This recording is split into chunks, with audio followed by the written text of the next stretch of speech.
Celui qui cherche la paix dans le regard des autres s'exile à jamais de lui-même.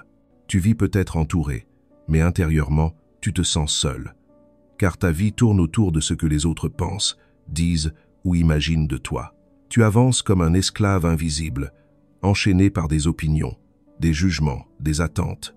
Tu veux plaire, être compris, respecté, validé. Et plus tu cherches cette reconnaissance, plus tu t'éloignes de ta propre essence.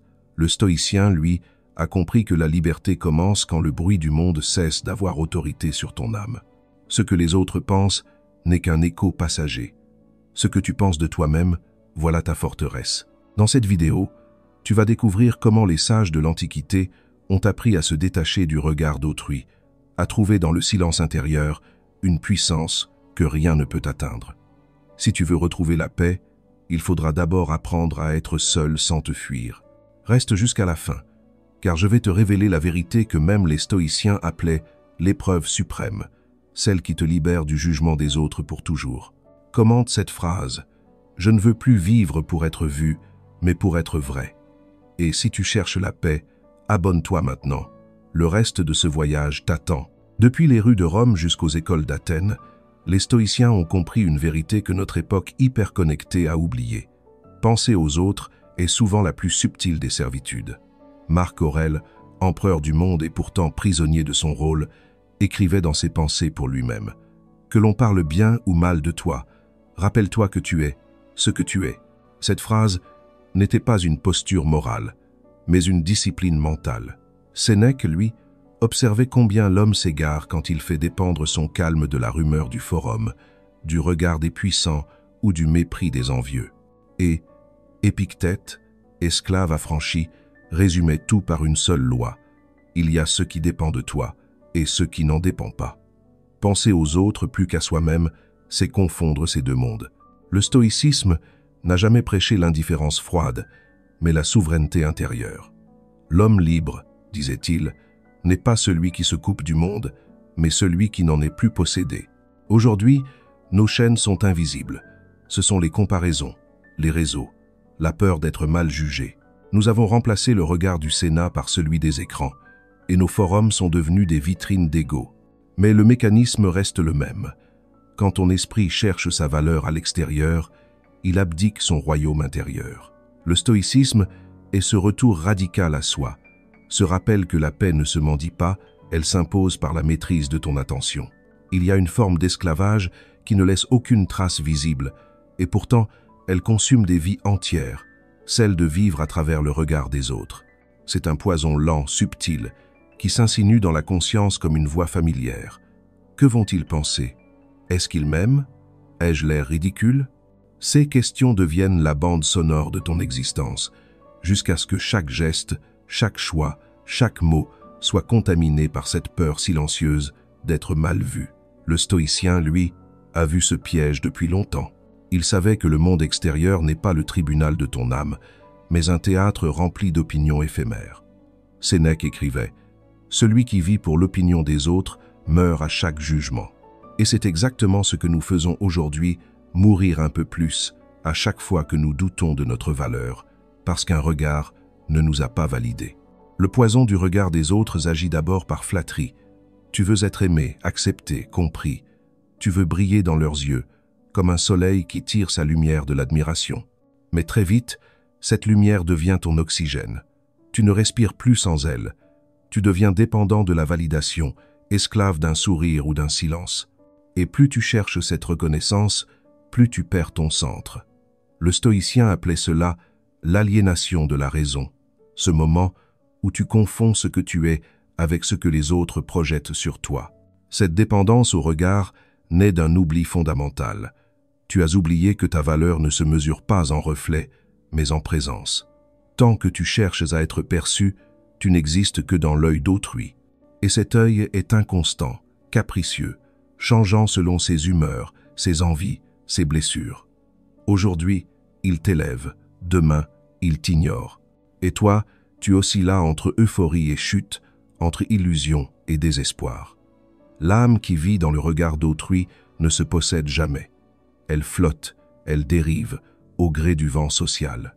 Marc Aurèle, empereur du monde, méditait chaque nuit sur cette vérité. Ce que disent les autres de toi n'est ni bien ni mal, c'est un souffle d'air. Pour lui, la véritable force résidait dans l'indifférence lucide. Non pas l'indifférence du mépris, mais celle de la paix. Car celui qui cesse de chercher à plaire devient inébranlable. Rien ne peut le troubler, ni le blâme, ni la louange. Il agit selon la vertu, non selon le spectacle. C'est cela, le secret stoïcien, te libérer non du monde, mais de l'opinion du monde. Observe-toi honnêtement. Combien de décisions as-tu prises, non pas parce que tu les sentais justes, mais parce que tu voulais être approuvé? Combien de fois t'es-tu trahi pour rester dans le cadre d'une image? Ce poison agit d'autant plus fort qu'il se déguise en bienveillance. Tu crois être aimable, poli, diplomate. En vérité, tu es juste effrayé d'être rejeté. Et cette peur, les stoïciens l'appelaient la maladie de l'âme, une affection plus grave que la douleur ou la pauvreté, car elle ronge ta liberté. Le stoïcisme enseigne une médecine radicale. Ne pas chercher à être aimé, mais à être juste. Ne pas chercher à être vu, mais à être vrai. Ne pas chercher à séduire, mais à demeurer aligné. C'est une discipline, un combat intérieur contre le besoin d'approbation. Elle exige de toi une lucidité tranchante, une froideur du regard sur tes propres émotions. Chaque fois que tu sens ton cœur trembler devant le jugement d'autrui, rappelle-toi cette phrase d'Épictète. Si tu veux être libre, méprise l'opinion, pas par arrogance, mais par amour de la paix. Le poison du regard des autres ne disparaît pas du jour au lendemain. Il faut le reconnaître, le comprendre, le disséquer. Il faut observer comment il s'immisce dans tes pensées, dans ta posture, dans ta voix. Il faut sentir à quel point ton identité s'est construite autour de ce besoin de reconnaissance. Et c'est là que le travail commence, redevenir ton propre témoin. Ne plus demander « que pense-t-il de moi ?» mais « qu'est-ce que je pense de moi-même ?» car c'est là que renaît la souveraineté intérieure. Le jour où tu n'auras plus besoin d'être validé pour être en paix, tu seras enfin libre. Tu ne seras plus ce navire ballotté par les vents des opinions, mais un phare dans la tempête calme, silencieux, constant. C'est là que commence le véritable stoïcisme, dans le refus de laisser autrui définir ta valeur. Ce poison ne se combat pas par la colère, ni par le mépris, mais par la conscience. Car dès que tu vois le piège, il perd son pouvoir. Le besoin de plaire n'est pas né hier. Il s'enracine dans ton histoire, bien avant que tu apprennes à parler de liberté ou de raison. Il est né quand tu as compris, enfant, que l'amour n'était pas toujours inconditionnel, que pour être aimé, il fallait être sage, drôle, obéissant, performant, conforme. L'enfant regarde ses parents comme des dieux, et il conclut instinctivement « Je vaux quelque chose quand on m'approuve ». Ce réflexe de survie devient un réflexe d'existence. C'est ainsi que commence l'exil intérieur. Tu apprends à trahir ta spontanéité pour être aimé. Tu te plies pour ne pas être rejeté. Et ce qui, autrefois, te protégeait du rejet, devient plus tard la prison de ton authenticité. Les stoïciens savaient que la peur est toujours liée à l'attachement. Ce à quoi tu t'attaches, tu lui donnes le pouvoir de te blesser. Quand tu t'attaches à l'opinion d'autrui, tu es condamné à la dépendance. Épictète disait « Si tu veux que ton enfant, ton frère, ton ami vivent toujours, tu désires l'impossible. Mais si tu veux ne pas être troublé par leur mort, désire ce qui dépend de toi. » La même logique s'applique ici. Si tu veux que les autres t'aiment toujours, tu désires l'impossible. Et tu seras donc troublé, encore et encore. Le stoïcien ne nie pas le besoin d'amour, il le purifie. Il veut être aimé pour sa vertu, non pour sa soumission. L'enfant intérieur, lui, ne comprend pas cela. Il associe la solitude à la mort et la désapprobation à la honte. Alors, même adulte, tu continues à chercher des signes d'acceptation comme un naufragé guette un phare.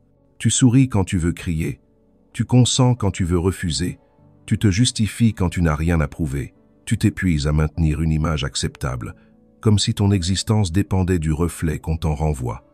Cette blessure n'est pas morale, elle est existentielle. C'est la peur de ne plus exister si personne ne te voit.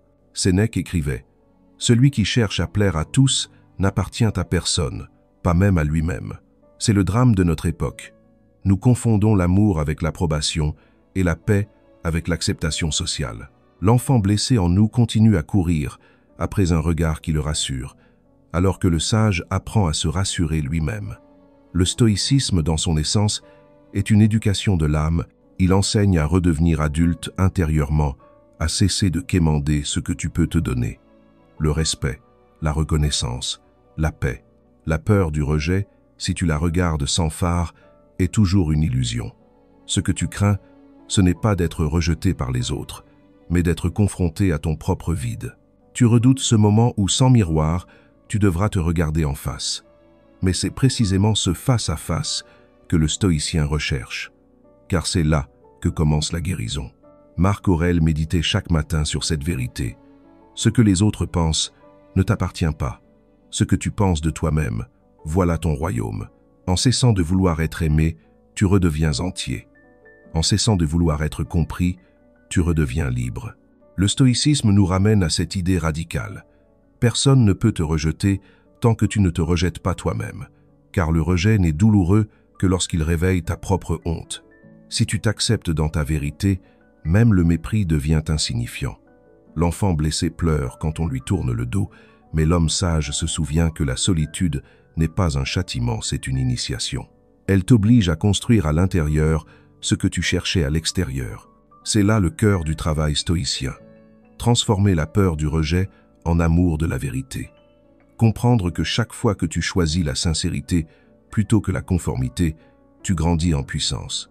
Chaque fois que tu dis « non » sans te justifier, tu guéris une partie de ton âme. La paix intérieure ne naît pas de la tolérance universelle, mais de la fidélité à soi. Et cette fidélité commence quand tu cesses de mendier l'approbation de ceux qui ne vivent pas dans ta conscience. La peur du rejet n'est donc pas ton ennemi, elle est ton signal. Elle t'indique là où tu n'es pas encore libre. Et le stoïcien ne fuit pas ce signal, il le médite. Il le regarde droit dans les yeux, jusqu'à ce qu'il perde sa force. Car ce que tu regardes sans détour cesse de te dominer. Le stoïcisme ne cherche pas à supprimer l'émotion, mais à la replacer dans l'ordre du monde. Et dans cet ordre, seul ton jugement a pouvoir sur ton âme. C'est ici que la transformation commence, quand tu cesses de vouloir plaire pour commencer à comprendre, quand tu n'as plus peur d'être mal aimé, parce que tu as cessé de dépendre de cet amour. Quand tu comprends que la véritable paix n'est pas le confort de l'acceptation, mais la lumière nue de la vérité. Il n'existe pas de prison plus subtile que celle que tu portes dans ton esprit. Elle n'a ni mur ni barreaux, mais elle t'enferme tout autant. C'est la prison du regard des autres. Ce regard qui te juge, te pèse, t'évalue sans cesse. Ce regard que tu imagines partout, même quand personne ne te voit. Tu vis comme si chaque geste était observé, chaque mot disséqué, chaque silence interprété. Tu crois vivre librement, mais en vérité, tu avances dans un labyrinthe de réflexes où chaque pensée doit d'abord passer par le tribunal de l'opinion. Le stoïcien voyait déjà ce phénomène il y a 2000 ans. Sénèque écrivait « Nous souffrons plus dans l'imagination que dans la réalité ». Et c'est exactement ce qui se produit lorsque tu te plies au regard d'autrui.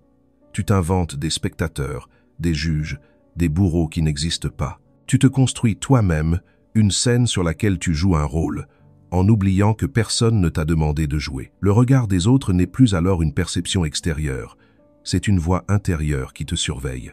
Ce n'est plus eux qui te jugent, c'est toi qui t'es substitué à eux, qui t'auto-condamne sans relâche. Le stoïcisme appelle cela la servitude mentale. Elle commence le jour où tu fais dépendre ton calme d'un facteur extérieur, car ce que les autres pensent de toi ne dépend pas de toi. Tu ne peux pas contrôler leur humeur, leur compréhension, leur ignorance, ni leur injustice. Tu ne peux même pas contrôler leur mémoire.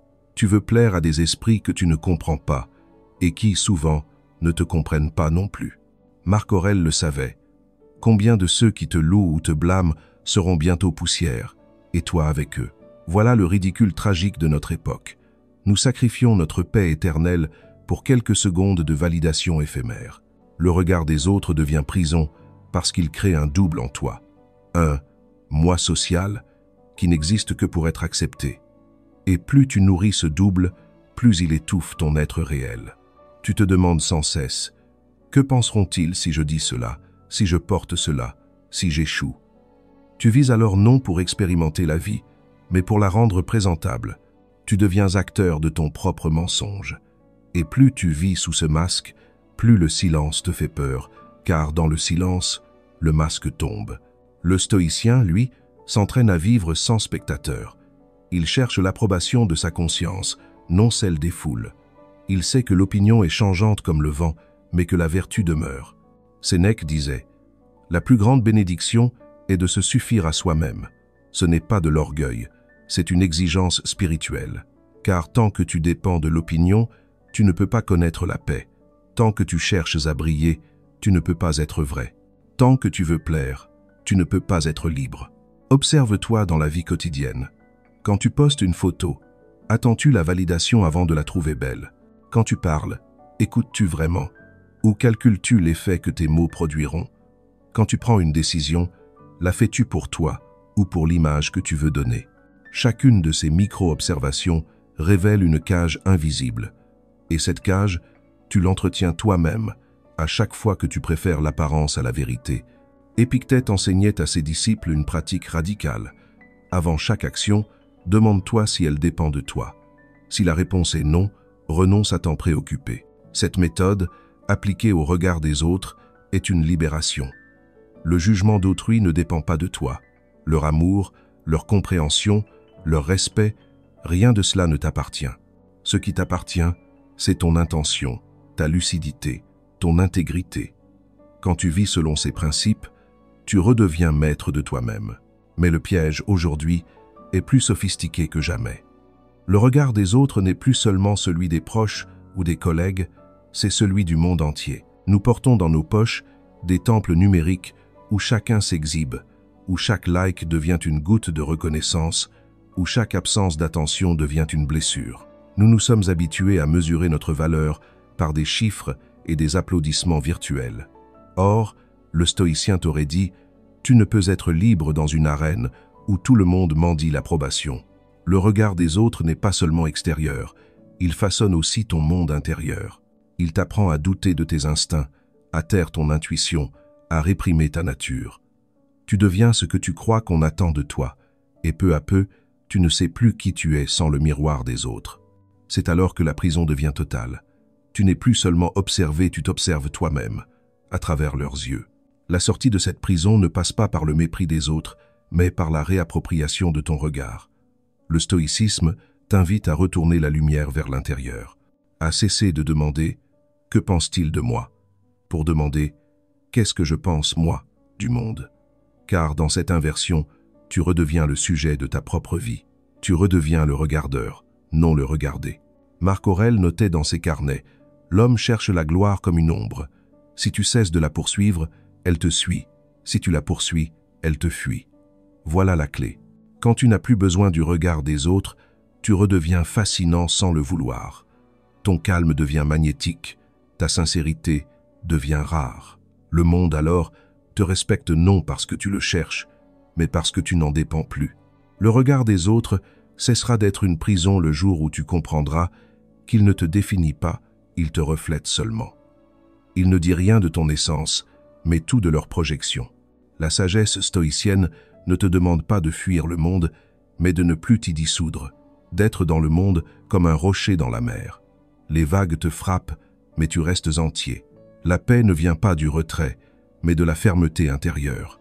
Et cette fermeté commence par un acte de foi silencieux, croire que ton regard sur toi-même suffit. Tant que tu attendras celui des autres, tu seras captif. Mais le jour où tu verras ton âme avec les yeux de la vérité, tu sauras ce qu'aucune louange ne peut te donner, la liberté de n'avoir plus rien à prouver. Nous vivons à l'époque la plus paradoxale de l'histoire humaine. Jamais l'homme n'a eu autant de liberté d'expression, et jamais il ne s'est senti aussi dépendant du regard d'autrui.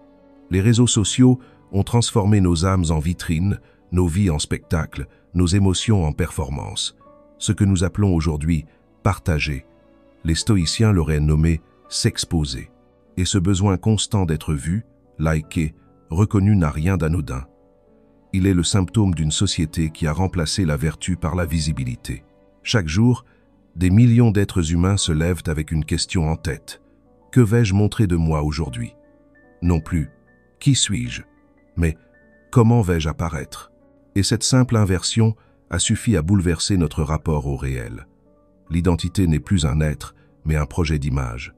Tu ne vis plus pour ressentir, tu vis pour prouver que tu ressens. Tu ne voyages plus pour découvrir, mais pour être vu en train de découvrir. Tu ne vis plus pour toi, mais pour alimenter une illusion, celle d'un moi public, soigneusement édité, qui remplace peu à peu ton moi intérieur. Les stoïciens n'auraient pas condamné la technologie, ils auraient condamné l'oubli de soi qu'elle engendre. Épictète aurait simplement demandé « Est-ce que cela dépend de toi ?» Et il aurait répondu « Non. » Le flux, les likes, les algorithmes, les jugements, rien de tout cela ne dépend de toi. Ce que tu peux contrôler, c'est ton rapport à tout cela. Or, la plupart d'entre nous ont remis leur paix entre les mains d'un écran. Nous laissons un chiffre déterminer notre humeur, un commentaire altérer notre estime, un silence numérique réveiller notre angoisse. Le regard des autres est devenu un logiciel, un système automatisé de validation et de rejet. Le stoïcien verrait dans cette ère numérique une nouvelle forme d'addiction spirituelle, l'addiction à l'opinion instantanée. Ce n'est plus le forum romain qui t'observe, mais le monde entier, condensé dans une mosaïque d'écrans. Chacun se sent observé, jugé, comparé, et dans ce grand théâtre, la vérité devient une menace. On ne cherche plus à être bon, mais à paraître bon. On ne cherche plus à être libre, mais à être approuvé. Or, le stoïcisme t'enseigne que la vertu, la véritable grandeur de l'âme, ne peut exister que dans l'indépendance du regard. Marc Aurèle écrivait « L'homme qui se glorifie d'être admiré par des gens qu'il ne connaît pas se glorifie de l'ombre de lui-même. » Ces mots semblent écrits pour notre époque. Nous avons remplacé la sagesse par la mise en scène. Nous ne cherchons plus à devenir vertueux, mais à paraître inspirants. Nous voulons l'apparence du calme sans la discipline du silence, l'aura de la profondeur sans la douleur de l'introspection. Nous avons créé un monde où chacun se compare à des illusions, et cette comparaison perpétuelle engendre une angoisse collective, celle de ne jamais être assez. Les stoïciens auraient vu là une tragédie morale, car l'homme qui cherche à se construire dans l'opinion devient esclave de la foule, et la foule n'a ni mémoire, ni loyauté, ni sagesse. Elle t'élève le matin, te crucifie le soir. C'est pourquoi Marc Aurèle insistait. Ce qui te trouble n'est pas l'opinion des autres, mais ton attachement à leur opinion. L'homme moderne n'est pas torturé par les autres, mais par sa propre obsession d'être vu. Il croit que l'amour passe par la reconnaissance publique, alors que la paix ne s'obtient que dans la discrétion intérieure. Les réseaux sociaux sont devenus un immense marché de l'ego. Chacun y vend une version de soi. Certains vendent leur beauté, d'autres leur souffrance, d'autres encore leur sagesse feinte. Mais tous recherchent la même chose, l'attention. Et cette attention, rare et instable, est devenue la monnaie de notre époque. Le stoïcien t'aurait dit « Tu t'appauvris à chaque fois que tu cherches à être remarqué, car ce que tu offres en échange de cette attention, c'est ton calme, ton authenticité, ton intimité. Tu perds le silence de ton esprit pour gagner le bruit de la foule. » Sénèque nous avertissait déjà. Plus on s'expose, plus on s'affaiblit. Ce n'est pas un appel à vivre caché, mais à vivre vrai. La force intérieure naît du retrait, non de l'exhibition. L'homme stoïcien n'a pas besoin de publier sa vertu, il la pratique. Il n'a pas besoin d'annoncer sa paix, il la rayonne. C'est pourquoi les sages vivaient souvent dans la discrétion, non pas pour fuir le monde, mais pour préserver la pureté de leur regard. Car le regard du monde est corrosif, il transforme la sincérité en stratégie et la sagesse en produit. Toi aussi, tu le sens. Parfois, ce malaise diffus après des heures à scroller, cette impression d'être plein d'images mais vide de toi-même. Ce sentiment que ta vie t'échappe pendant que tu la compares à celle des autres. Ce n'est pas de la paresse, ni de la faiblesse. C'est ton âme qui étouffe sous le poids de l'opinion. Le stoïcisme ne te dirait pas d'éteindre le monde, mais d'allumer ta conscience, de redevenir maître de ton attention, car ton attention, c'est ta vie. Et tout ce que tu donnes au regard des autres, tu le retires de ton royaume intérieur. L'illusion moderne n'est pas technologique, elle est spirituelle. Elle nous fait croire que le bonheur se trouve dans la reconnaissance, alors qu'il naît dans la tranquillité, que la valeur vient de l'audience, alors qu'elle vient de la cohérence, que l'amour se mesure à la quantité de cœurs rouges, alors qu'il réside dans la qualité de ton silence. Le stoïcisme te ramène à cette évidence. Tu n'as rien à prouver. Tu n'as qu'à vivre selon ta nature sobrement, lucidement, en accord avec ta raison. Car celui qui se connaît n'a plus besoin d'être connu. Et le jour où tu cesseras de vivre pour être visible, tu deviendras enfin réel. Tu ne seras plus une image, mais une présence. Tu n'auras plus besoin d'être suivi, car tu seras centré. Et dans ce calme retrouvé, tu comprendras que la paix que tu cherchais à l'extérieur était déjà là, depuis le début, cachée derrière la distraction et la peur.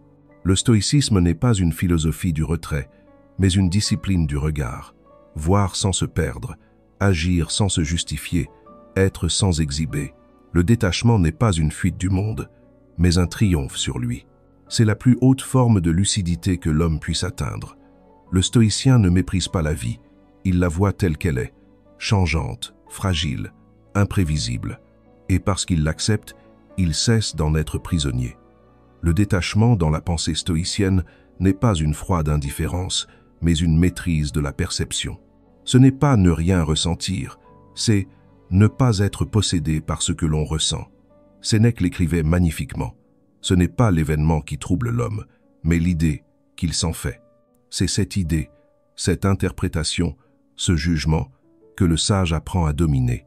Quand tu comprends cela, tu réalises que la plupart de tes souffrances viennent non pas de ce qui t'arrive, mais de la façon dont tu y réagis. Le regard des autres, par exemple, n'a aucun pouvoir réel. Il ne peut ni te blesser, ni t'élever. Ce qui te blesse, c'est la signification que tu lui donnes.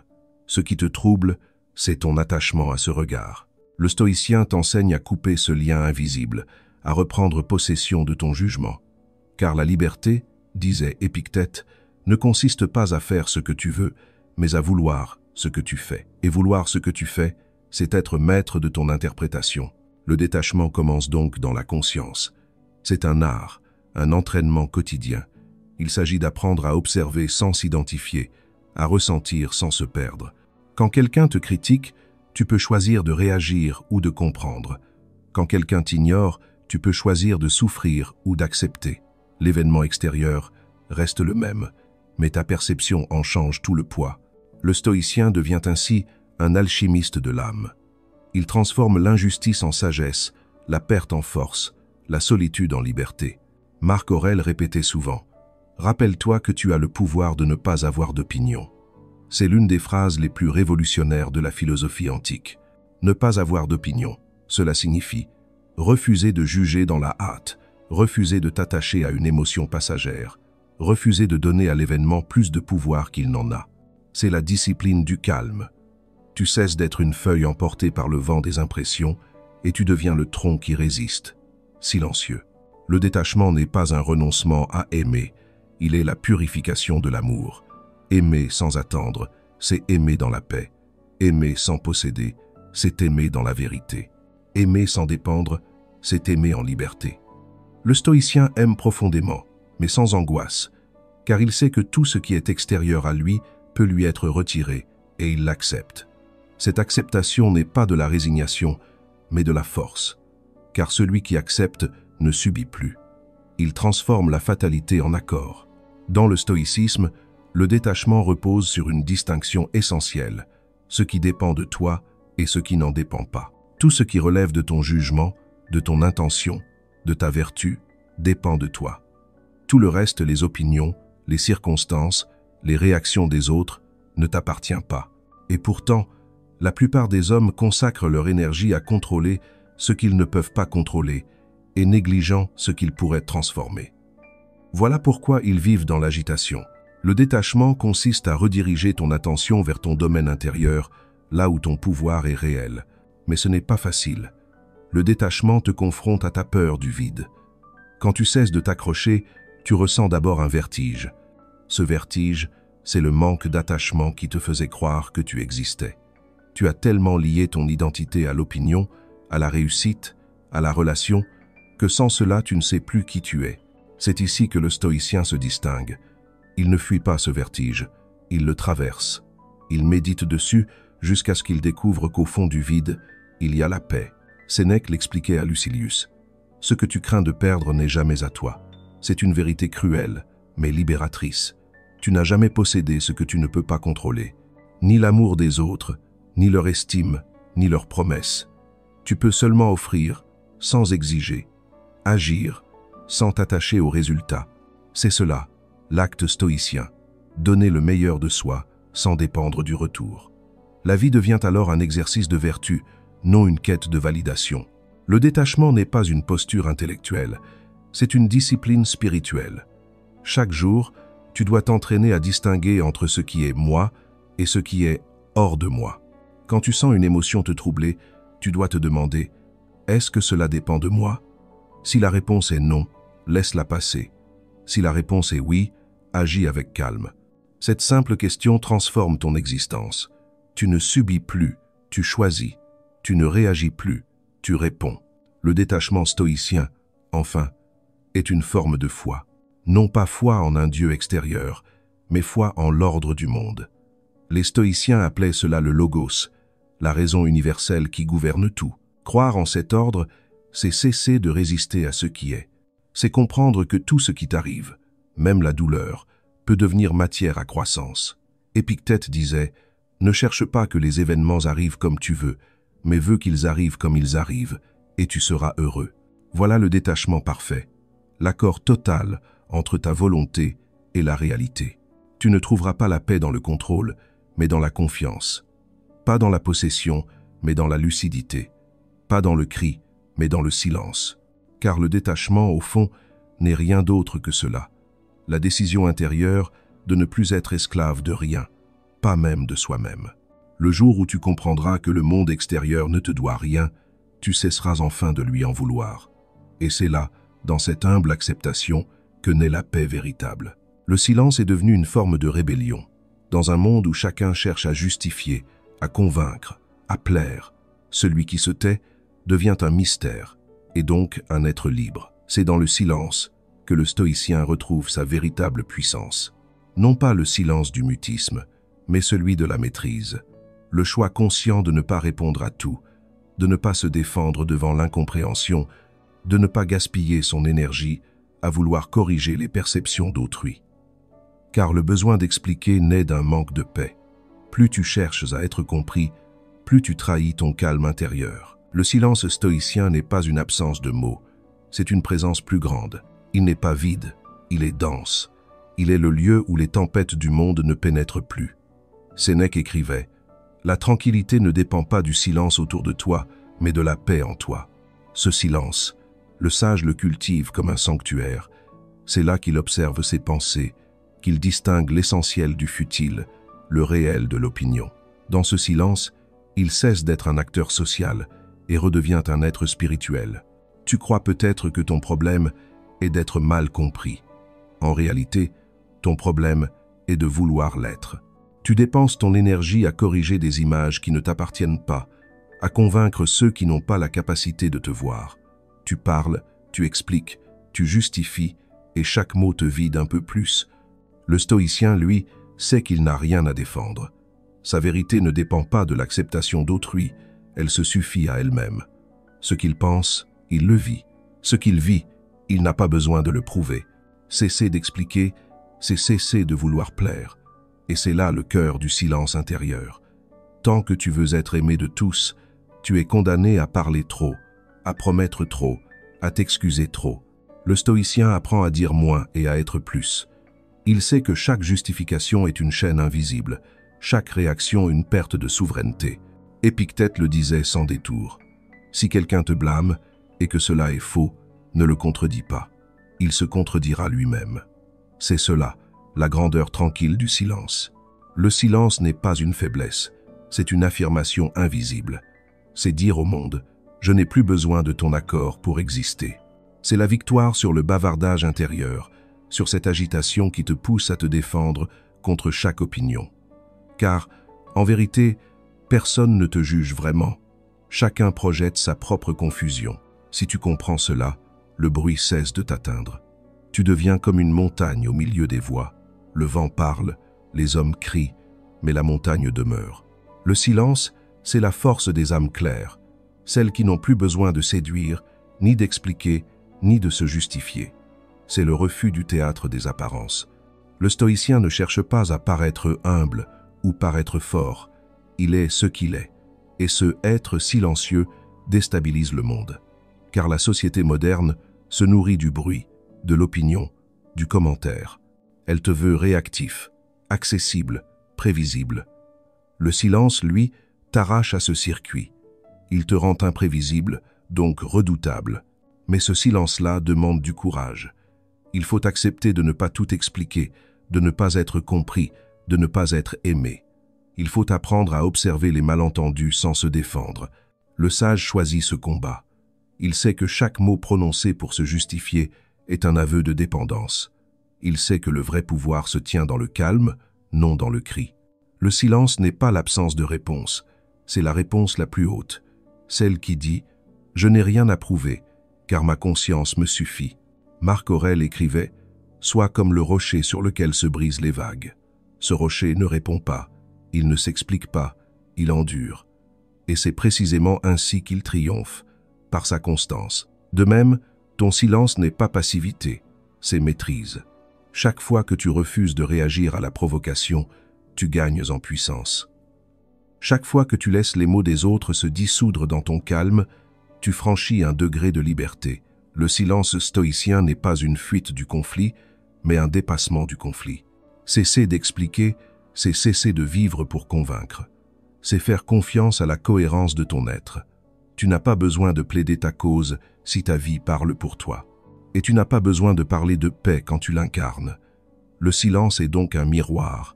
Il reflète ton degré de maîtrise. Si tu ressens le besoin de répondre à tout, c'est que ton ego parle encore plus fort que ta conscience. Si tu peux rester tranquille face à l'injustice ou au mépris, c'est que tu as cessé d'être possédé par ton image. Le silence intérieur n'est pas le but du stoïcisme, c'en est le fruit. Il apparaît quand le tumulte du monde ne résonne plus en toi, quand ton âme n'a plus besoin d'applaudissements, plus besoin d'approbation, plus besoin de récit. C'est alors que tu goûtes la vraie paix, celle qui ne dépend de rien. Une paix sans spectacle, sans témoin, sans décor. Une paix qui ne se dit pas, mais qui se vit. Apprends à te taire pour écouter ce que ton âme veut te dire. Apprends à observer sans commenter, à aimer sans parler, à agir sans annoncer. Le silence n'est pas un manque de mots, c'est une plénitude qui les dépasse. Et quand tu atteindras ce silence intérieur, tu verras que tu n'as plus besoin d'être compris, parce que tu t'es enfin compris toi-même. Redevenir maître de soi n'est pas une conquête spectaculaire, c'est un retour. Un retour vers un centre que tu n'as jamais vraiment perdu, mais que le bruit du monde t'a fait oublier. L'homme moderne vit dispersé, éparpillé entre 1000 pensées, 1000 regards, 1000 désirs. Il est fragmenté. Ce qu'il pense n'est pas ce qu'il dit n'est pas ce qu'il fait, et ce qu'il fait n'est pas ce qu'il ressent. Le stoïcisme, lui, propose une guérison, l'unité intérieure, être un, entier, cohérent, aligné. C'est la plus haute forme de liberté, car elle te rend insensible à l'opinion et imperméable aux tempêtes extérieures. Sénèque disait « Ce n'est pas parce que les choses sont difficiles que nous n'osons pas, c'est parce que nous n'osons pas qu'elles sont difficiles. » Redevenir maître de toi-même, c'est oser affronter ce qui t'habite. C'est oser cesser de te fuir. C'est regarder tes contradictions sans phare et les rassembler dans un même souffle.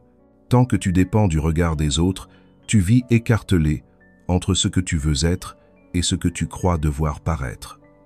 Mais dès que tu cesses de jouer, tu redeviens entier. Et cette unité te donne une force que rien ne peut acheter. La tranquillité. Le stoïcien n'est pas un être parfait, c'est un être cohérent. Il se trompe, il doute, il échoue, mais il reste fidèle à lui-même.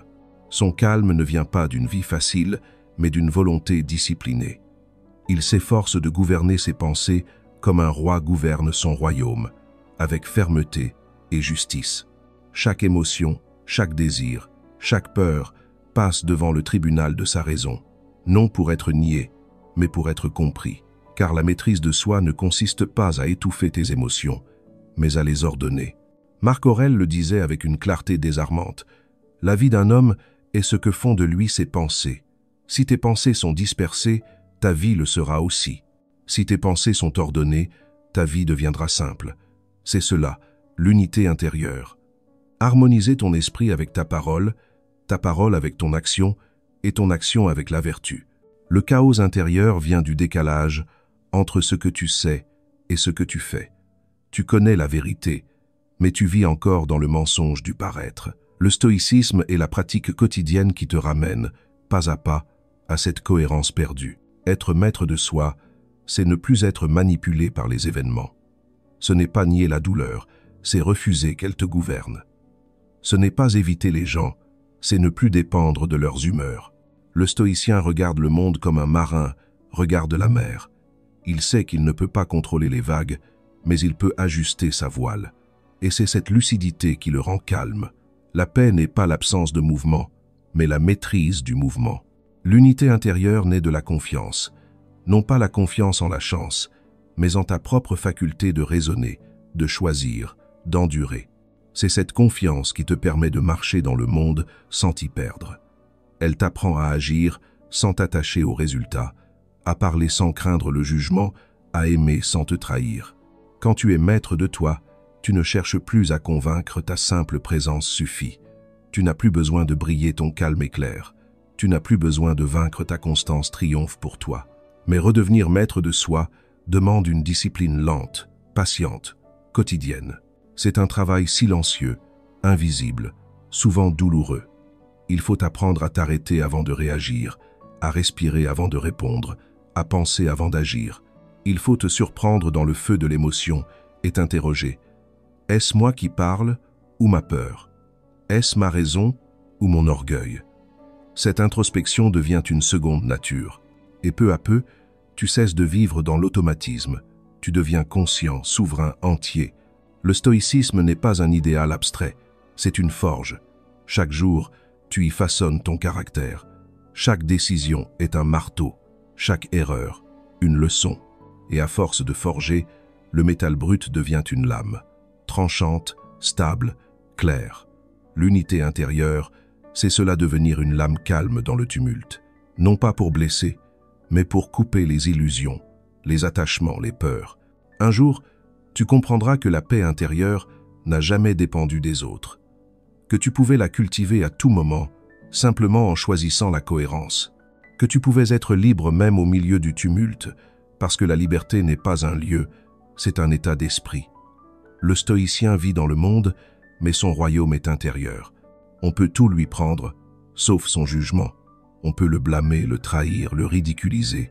Il reste droit, car il ne cherche plus la victoire extérieure, mais la victoire sur lui-même. Redevenir maître de soi, c'est redevenir un avec soi. Ne plus te diviser entre ce que tu ressens et ce que tu montres. Ne plus chercher la paix dans la conformité, mais dans la fidélité. Ne plus attendre que les autres te valident pour t'autoriser à vivre. C'est cela, la vraie liberté. Ne plus dépendre de rien pour être en paix. Quand ton esprit, ton cœur et ton action vibrent à l'unisson, tu n'as plus peur du jugement, ni du rejet, ni de la solitude. Tu es devenu ton propre refuge. Et ce refuge, personne ne peut te l'enlever. C'est le paradoxe suprême de la sagesse stoïcienne. Aimer profondément le monde, sans s'y attacher. Servir les hommes, mais ne pas leur appartenir. Être présent au cœur de la vie, mais libre du tumulte qu'elle engendre. Pour le commun des mortels, ces deux réalités s'opposent pour le sage. Elles s'unissent. Car le stoïcien n'aime pas avec l'instinct du besoin, mais avec la conscience de la nature. Il ne s'attache pas par peur de perdre, il s'attache par compréhension du lien. Son amour n'est pas une chaîne, c'est une lumière. Épictète l'expliquait simplement. Embrasse ton enfant, ton épouse, ton ami, mais dis-toi qu'ils sont mortels. Ainsi, si tu dois les perdre, tu ne seras pas troublé. Beaucoup ont mal compris ces mots. Ils y ont vu de la froideur, un rejet de l'amour. En réalité, c'est tout l'inverse. Ce que le stoïcien cherche, ce n'est pas d'aimer moins, mais d'aimer mieux. D'aimer sans peur, sans possession, sans illusion. Car la peur de perdre déforme toujours l'amour en attachement, et l'attachement finit par étouffer celui qu'on prétend chérir. Le stoïcien aime librement, et c'est cette liberté qui rend son amour pur. Aimer sans s'attacher, c'est aimer comme le soleil éclaire sans calcul, sans attente, sans condition. C'est reconnaître que tout ce qui t'est cher t'est prêté, non donné. Le monde est un théâtre d'impermanence, et la sagesse consiste à aimer les acteurs sans oublier que la pièce finira. Cette conscience ne rend pas l'amour plus froid, mais plus vrai. Car celui qui sait que tout passe ne gaspille plus son cœur en plainte ou en dépendance. il le consacre à la présence. Marc Aurèle, qui gouvernait un empire et portait sur ses épaules le poids de millions de vies, méditait pourtant chaque nuit sur la brièveté de tout. Il aimait, mais il n'espérait rien. Il aidait, mais sans chercher la reconnaissance. Il vivait dans le monde, mais ne s'y dissolvait pas. Il comprenait que le véritable amour ne consiste pas à posséder l'autre, mais à respecter son destin. C'est là le sommet du stoïcisme, la compassion lucide. Tu peux aimer les hommes sans les dépendre. Tu peux être bon sans être dupe. Tu peux servir sans t'asservir. L'amour stoïcien n'est pas naïf, il est éclairé. Il sait que les hommes sont inconstants, souvent injustes, parfois ingrats. Mais il ne cesse pas pour autant d'aimer, car son amour ne dépend pas du comportement d'autrui, mais de sa propre nature. C'est une source intérieure, non une transaction. Sénèque l'exprimait ainsi. Le sage aime même ceux qui l'offensent, car il sait qu'ils se blessent eux-mêmes. Cette forme d'amour demande une force rare, celle de ne pas fermer ton cœur, même après la trahison. Car si tu te protèges du monde par le mépris, tu deviens aigre. Si tu t'y soumets par peur de solitude, tu te perds. Le stoïcien choisit la voie du milieu, celle de la compréhension. Il comprend la folie des hommes, mais il n'y participe pas. Il observe la vanité, mais il garde la bonté. Il vit dans la cité, mais son royaume est intérieur. Aimer sans s'attacher, c'est comprendre que tout ce qui t'est donné n'est pas à toi, mais à la vie. C'est savoir que tout ce que tu possèdes, ton corps, tes relations, ton statut, est provisoire. Et pourtant, c'est justement cette impermanence qui donne sa beauté à chaque instant. Si tout était éternel, rien n'aurait de valeur. La conscience de la fin est ce qui rend l'amour sacré. Le stoïcien ne fuit pas la mort, il la contemple pour mieux aimer la vie. Il ne fuit pas la perte, il l'accepte pour mieux savourer la présence. Mais cette liberté intérieure a un prix, celui du détachement de l'ego. Tant que tu veux que les autres t'aiment pour te rassurer, ton amour n'est pas un don, c'est une demande. Tant que tu veux être reconnu, ton altruisme n'est qu'une stratégie. Le stoïcien, lui, donne sans attente, aide sans témoin, aime sans contrat. Et c'est ce désintéressement qui le rend incorruptible, car celui qui n'attend rien ne peut être blessé. Le monde moderne a perdu ce sens. Il confond l'amour avec la fusion, l'attachement avec la loyauté, la dépendance avec la profondeur. On t'a appris que prouver ton amour, c'est souffrir, t'inquiéter, t'angoisser. Mais en vérité, aimer ne devrait pas t'épuiser. L'amour véritable t'apaise, car il ne cherche pas à retenir ce qui doit partir. Le stoïcien aime en laissant libre. Il dit « Je t'aime assez pour ne pas t'enfermer dans mon besoin ». Et cette phrase, silencieuse mais vraie, est peut-être la plus grande preuve d'amour. L'amour stoïcien n'est pas moins intense, il est plus vaste. Il ne se limite pas à une personne ou à une relation, il embrasse la vie entière. C'est un amour cosmique que les stoïciens appelaient philostorgia, l'affection naturelle envers tout ce qui vit. Aimer sans s'attacher, c'est sentir la fraternité du monde, tout en restant centré. C'est aimer l'humanité sans se perdre dans sa folie. C'est continuer à tendre la main, mais garder les pieds ancrés dans la terre. Aimer le monde sans s'y attacher, c'est apprendre à voir sans vouloir posséder. C'est marcher parmi les hommes comme un jardinier marche dans son champ, attentif, présent, mais sans illusion de contrôle. C'est comprendre que les âmes suivent chacune leur propre rythme et que tu n'as pas à les changer.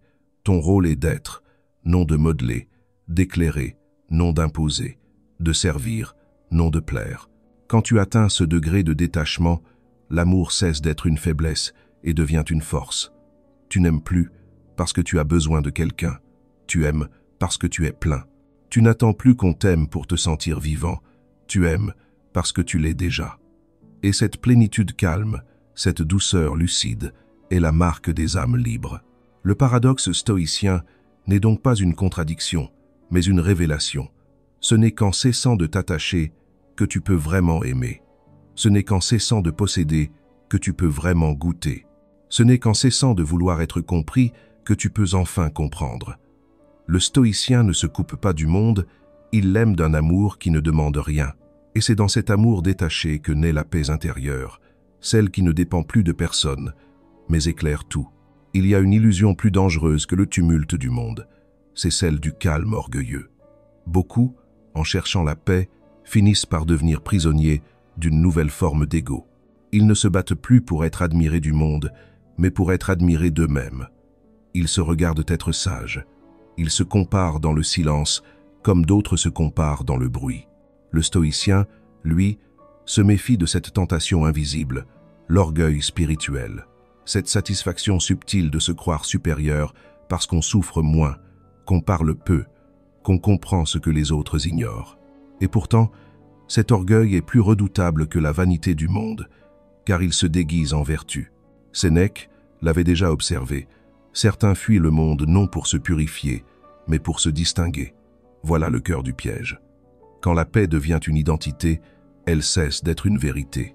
Tu dis que tu cherches la sérénité, mais souvent, tu cherches à te protéger de la blessure d'être vulnérable. Tu dis que tu n'as plus besoin de personne, mais au fond, tu méprises ceux qui n'en sont pas capables. Tu crois avoir dépassé le monde, alors qu'en réalité, tu ne fais que t'en isoler. Le stoïcien authentique, lui, ne se pense jamais arrivé.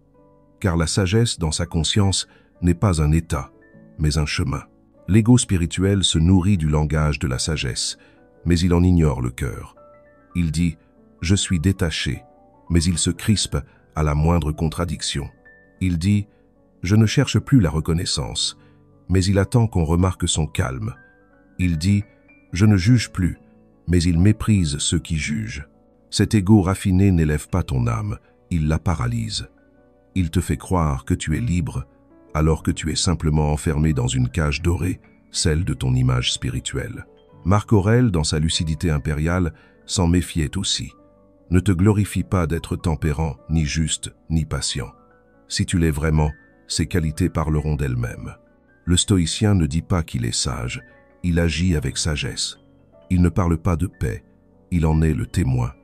La sagesse véritable n'a pas besoin d'être affirmée, car elle rayonne d'elle-même. Et c'est précisément là que l'ego échoue. Il veut qu'on voie son élévation, alors que la vraie élévation consiste à disparaître dans la simplicité.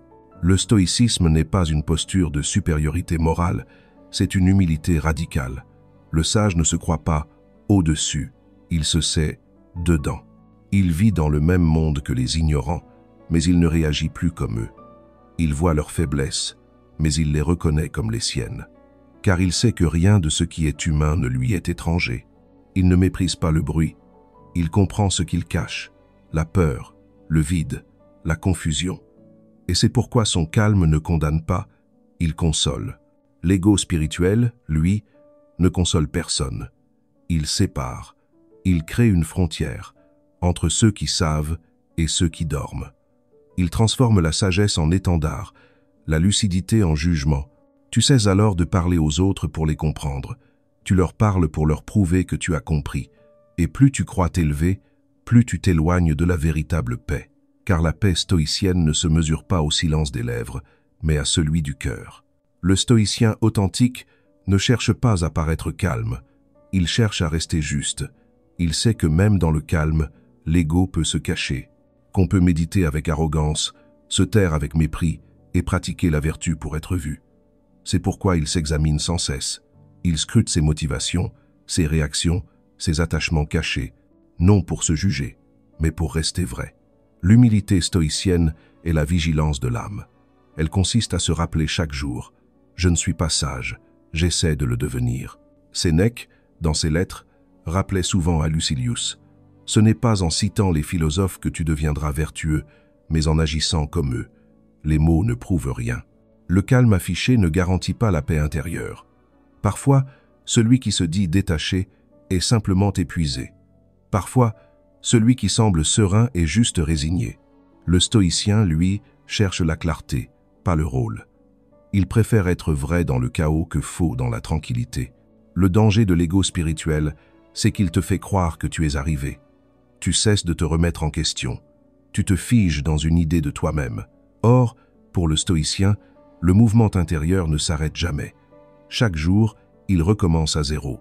Chaque matin, il se dit comme Marc Aurèle. Aujourd'hui, tu rencontreras des ingrats, des hypocrites, des jaloux, sois prêt et reste humain. Le calme n'est pas un acquis, c'est une vigilance. Ce n'est pas un refuge, c'est un entraînement. Le vrai sage ne cherche pas à être admiré, il cherche à être utile, et s'il doit choisir entre avoir raison et aider quelqu'un à comprendre, il choisira la compréhension. Car le stoïcien ne cherche pas à briller dans la lumière du monde, mais à allumer des lampes dans l'ombre. Il n'a pas besoin qu'on sache qu'il sait, il veut seulement que la paix se propage. Il y a dans la vraie sagesse un parfum d'effacement. Celui qui a trouvé la paix n'a plus besoin de la montrer. Il devient simple, ordinaire, transparent. Il ne fuit pas la vie moderne, il la traverse sans s'y dissoudre. Il ne méprise pas ceux qui tombent, il les aide à se relever, parce qu'il sait combien la chute est humaine. C'est ainsi que le stoïcien dépasse l'orgueil spirituel, en se souvenant que la sagesse n'est pas un sommet, mais une offrande. Quand tu crois être au-dessus, tu es encore prisonnier. Quand tu te vois comme un serviteur de la vérité, tu es enfin libre. Le calme véritable ne se prouve pas, il s'incarne. Il ne juge pas, il éclaire. Et cette lumière-là ne cherche pas d'admirateurs, elle éclaire même ceux qui la méprisent. C'est cela, le stoïcisme pur, une sagesse humble, silencieuse, invisible, mais inébranlable. La solitude effraie ceux qui n'ont jamais appris à se rencontrer. Elle est le miroir dans lequel les âmes dispersées refusent de se regarder. Pourtant, pour le stoïcien, elle n'est ni malédiction ni punition, mais passage nécessaire. On ne devient pas libre au milieu du bruit, on le devient dans le silence. Car la solitude n'est pas l'absence des autres, mais la présence à soi-même. C'est un espace intérieur où tu n'as plus besoin de fuir, ni de séduire, ni de convaincre. C'est là, et seulement là, que tu découvres si tu peux habiter ton propre esprit sans t'enlacer. Sénèque disait « Celui qui est seul n'est jamais moins seul que lorsqu'il est avec lui-même ». Cette phrase semble paradoxale, mais elle révèle une vérité essentielle. La solitude n'est pas ce que tu perçois autour de toi, c'est ce que tu ressens en toi. Tu peux être entouré de 1000 voix et demeurer vide, comme tu peux être retiré du monde et te sentir plein. Le stoïcien cherche cette plénitude silencieuse, un état où la compagnie des autres n'est plus une béquille, mais un choix. Il ne fuit pas le monde, il apprend à ne plus s'y dissoudre. Dans notre époque saturée de stimuli, la solitude est devenue insupportable parce qu'elle met à nu ce que nous évitons. Le vide, l'angoisse, la confusion. Nous fuyons dans le bruit parce que le silence révèle notre incohérence. Mais le stoïcien, lui, choisit ce face-à-face. Il s'assoit avec ses pensées comme avec d'anciennes ombres. Il les écoute sans s'y attacher, il les observe sans les fuir, car il sait que tu ne peux pas maîtriser un esprit que tu refuses d'entendre. La solitude est donc une école de lucidité. Elle t'oblige à voir ce que tu caches derrière ton agitation. Épictète enseignait à ses disciples « N'attends pas que les autres te rendent heureux, apprends à te réjouir avec toi-même. » Ce n'est pas un appel à l'égoïsme, mais à la souveraineté. Celui qui se suffit à lui-même n'est pas celui qui n'aime plus, mais celui qui n'a plus besoin de posséder. Il peut aimer librement, car il n'attend plus que l'amour le sauve. La solitude stoïcienne est ainsi une guérison du manque. Elle t'apprend à boire à ta propre source. Quand tu n'as plus besoin du regard d'autrui pour exister, tu deviens ton propre témoin. Et ce regard intérieur vaut 1000 applaudissements. Le stoïcien vit dans la cité, mais il porte la montagne en lui. Il peut être au milieu de la foule et sentir la paix du désert. Il a compris que le véritable isolement ne dépend pas du lieu, mais de la conscience. Il peut dîner avec les puissants sans perdre sa modestie, ou marcher seul dans la nuit sans craindre le vide. Car la solitude ne le prive de rien, elle le purifie. Elle lui rappelle que tout ce qu'il croyait essentiel, l'admiration, la reconnaissance, la compagnie, n'étaient souvent que des distractions déguisées en besoin. La solitude stoïcienne n'est pas un refus du lien, mais une préparation à l'amour vrai. Car on ne peut aimer que lorsqu'on n'attend plus d'être comblé. Tant que tu cherches dans les autres la paix que tu refuses de trouver en toi, tu n'aimes pas, tu consommes. Le stoïcien apprend d'abord à se nourrir de sa propre compagnie pour ensuite offrir sa présence sans fin cachée. C'est pourquoi il est à la fois distant et bienveillant, réservé mais attentif. Son cœur est plein, non vide. Marc Aurèle écrivait « Retire-toi en toi-même, car nulle part l'homme ne trouve de retraite plus tranquille. Ce retrait n'est pas une fuite, mais une ascèse intérieure. Il ne s'agit pas d'abandonner la vie, mais de la contempler sans s'y perdre. Dans la solitude, tu découvres ce que tu veux vraiment, ce que tu crois, ce que tu crains. Tu distingues enfin ta voix de celle qui t'habite, et c'est là que naît la paix, dans la clarté retrouvée de ton propre esprit. Mais cette solitude est exigeante, elle te dépouille de tes illusions, elle te force à voir la vérité nue, que personne ne viendra te sauver, que la paix ne s'achète pas, qu'aucun regard ne comblera ton vide. Beaucoup reculent à ce stade, car le silence leur renvoie leur propre fragilité.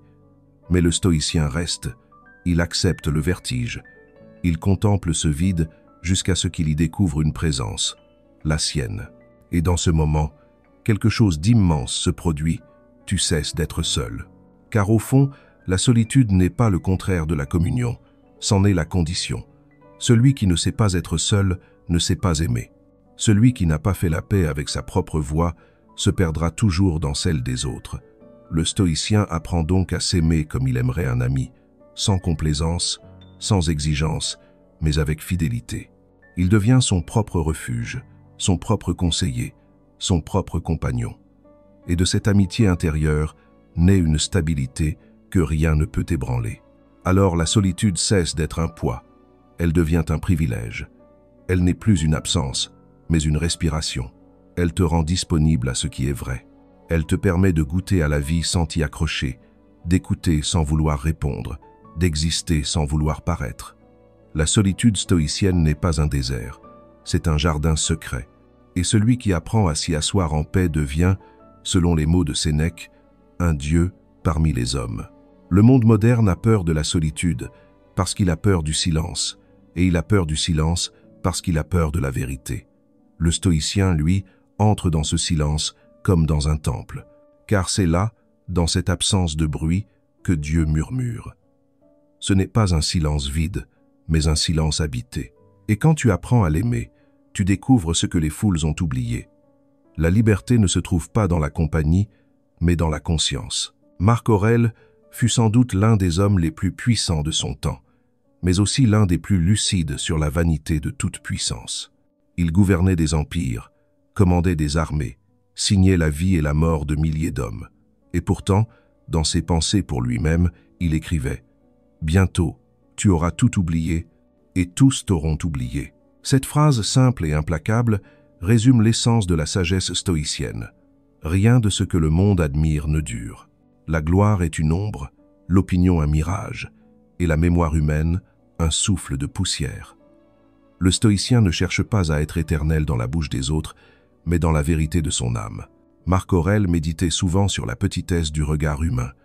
Il observait combien les gens changent d'avis d'un jour à l'autre, combien l'opinion collective est instable et injuste. « Hier, on t'acclamait », écrivait-il. « Aujourd'hui, on te condamne. Demain, on t'aura oublié. » Cette conscience ne le rendait pas amer, mais libre, car celui qui comprend la nature éphémère de la gloire cesse d'en être esclave. Il n'agit plus pour être reconnu, mais pour être juste. Il ne cherche plus la renommée, mais la rectitude. La gloire, disait-il, n'est rien d'autre que la fumée du souffle des hommes qui respirent au hasard. Le stoïcien sait que toute quête d'approbation est une forme de peur du vide, peur de l'oubli, peur de disparaître. Mais c'est justement cette peur qu'il apprend à regarder en face. Car l'oubli, loin d'être une tragédie, est une libération. Ce que Marc Aurèle a compris, c'est que l'opinion des hommes est le plus éphémère des jugements. Elle naît du bruit et meurt dans le silence. Il n'y a rien à prouver à ceux qui, eux-mêmes, s'oublient sans cesse. Quand tu cesses de vouloir laisser ton nom, tu commences à laisser une trace plus profonde, une empreinte dans ton être. Le monde moderne, lui, a fait de la visibilité sa religion. Chacun veut exister dans les yeux des autres, craignant de disparaître s'il n'est pas vu, cité, partagé. Mais Marc Aurèle t'aurait dit « Tu existes, même quand personne ne te regarde. Et tu cesses d'exister dès que tu vis pour être regardé. » Voilà pourquoi il voyait la gloire comme un piège doré. Elle flatte ton ego pendant qu'elle t'épuise. Elle t'élève pour mieux t'oublier. Et quand tu bases ta valeur sur la mémoire du monde, tu construis ton temple sur du sable. La méditation de Marc Aurèle sur l'oubli n'était pas morbide, elle était purificatrice. Il contemplait la mort non pour fuir la vie, mais pour la vivre pleinement. Chaque fois qu'il pensait à sa propre disparition, il se rappelait combien les choses qu'il craignait étaient petites. À quoi bon s'inquiéter du jugement d'un homme qui sera bientôt poussière? À quoi bon chercher à plaire à une foule qui n'existera plus? Le stoïcien apprend à relativiser la grandeur apparente du monde par la certitude de son impermanence. C'est cette conscience du passage qui donne sa profondeur à la présence. Mais ce n'est pas un mépris du monde, c'est un amour lucide.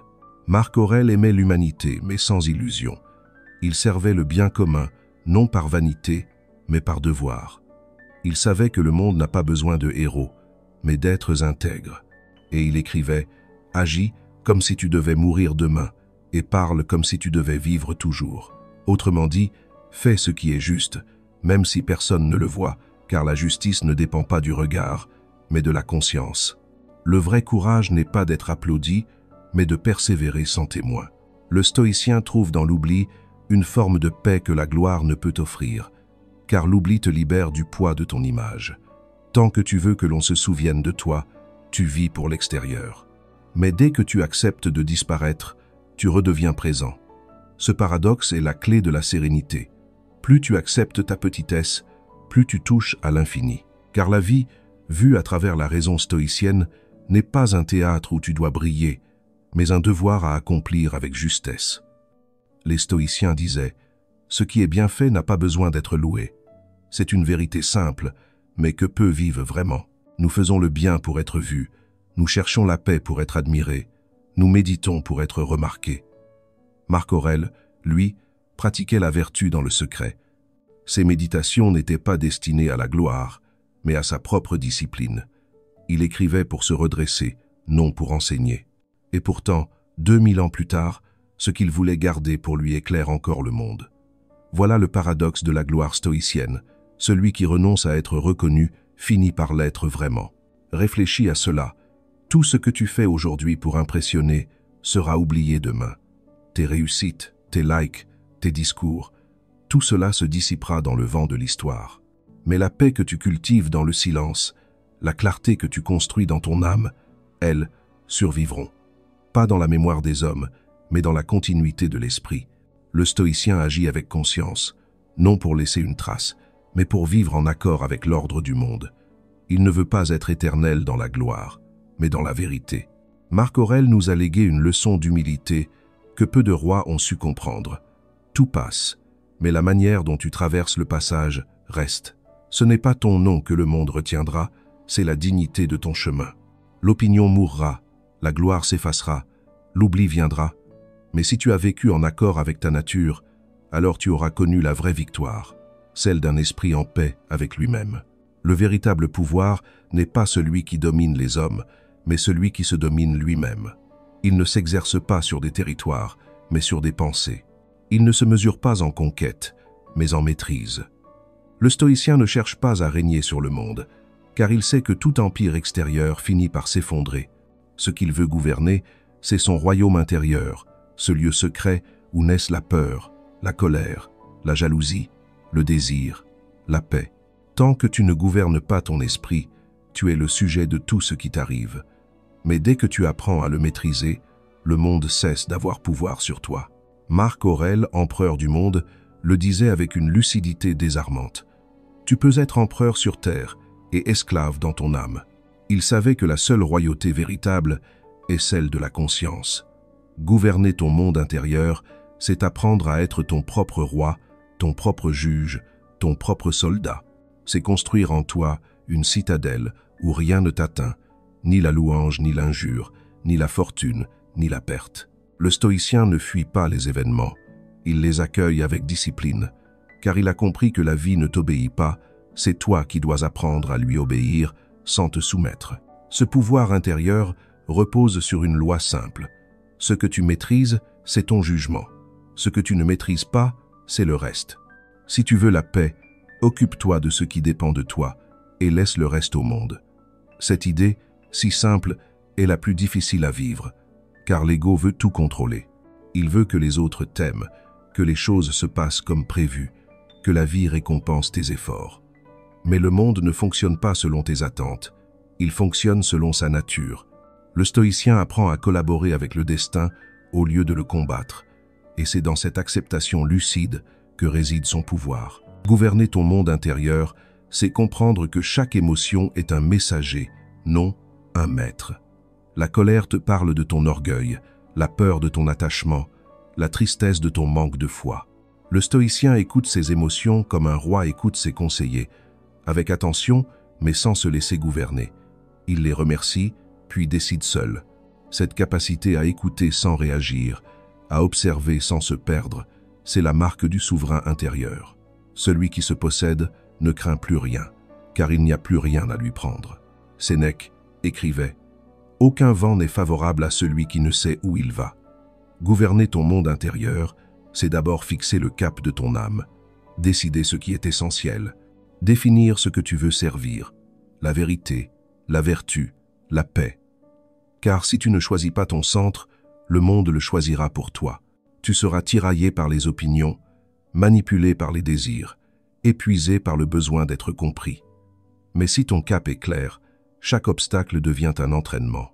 Tu ne subis plus les événements, tu les utilises. Le stoïcien transforme chaque difficulté en matière première pour grandir. Le vrai pouvoir, c'est l'imperturbabilité. Non pas l'absence d'émotion, mais la stabilité au milieu d'elle. Quand le chaos éclate autour de lui, le sage reste calme, non parce qu'il est insensible, mais parce qu'il a appris à faire silence à l'intérieur. Il sait que rien ne mérite de troubler sa paix plus qu'un instant. Il agit, il répare, il parle, mais toujours avec mesure. Son pouvoir ne s'impose pas, il rayonne, il n'écrase pas, il ordonne. Le stoïcien ne conquiert pas les hommes, il inspire ceux qui l'observent, et c'est ainsi qu'il influence le monde sans même le vouloir. Marc Aurèle voyait dans chaque jour un champ de bataille spirituel, non pas contre les autres, mais contre soi-même. Chaque matin, écrivait-il, prépare-toi à rencontrer des ingrats, des arrogants, des menteurs. Il ne s'en indignait pas, il s'y préparait. Gouverner ton monde intérieur, c'est anticiper la nature des hommes sans t'en offusquer. C'est comprendre que la sagesse ne consiste pas à changer le monde, mais à ne plus être détruit par lui. Le stoïcien n'exige pas la perfection des autres, il exige la rectitude de lui-même. Mais cette souveraineté intérieure n'est pas de la froideur, c'est une chaleur disciplinée. Le stoïcien ne devient pas une pierre, mais un feu contenu. Il aime, il agit, il parle, mais toujours à partir d'un centre stable. Il peut être ferme sans être cruel, détaché sans être indifférent, car son pouvoir vient de l'équilibre, non de la domination. Il n'a plus besoin de prouver qu'il a raison.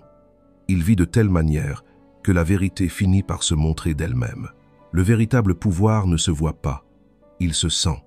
Il émane du calme, de la clarté, de la cohérence. Il ne se manifeste pas par la force, mais par la présence.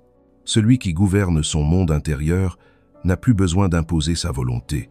Son simple être influence sans effort. Les stoïciens l'appelaient euthymia, la sérénité d'un esprit en accord avec lui-même. C'est l'état d'un homme qui a cessé de se battre contre la vie, parce qu'il s'est aligné avec sa loi.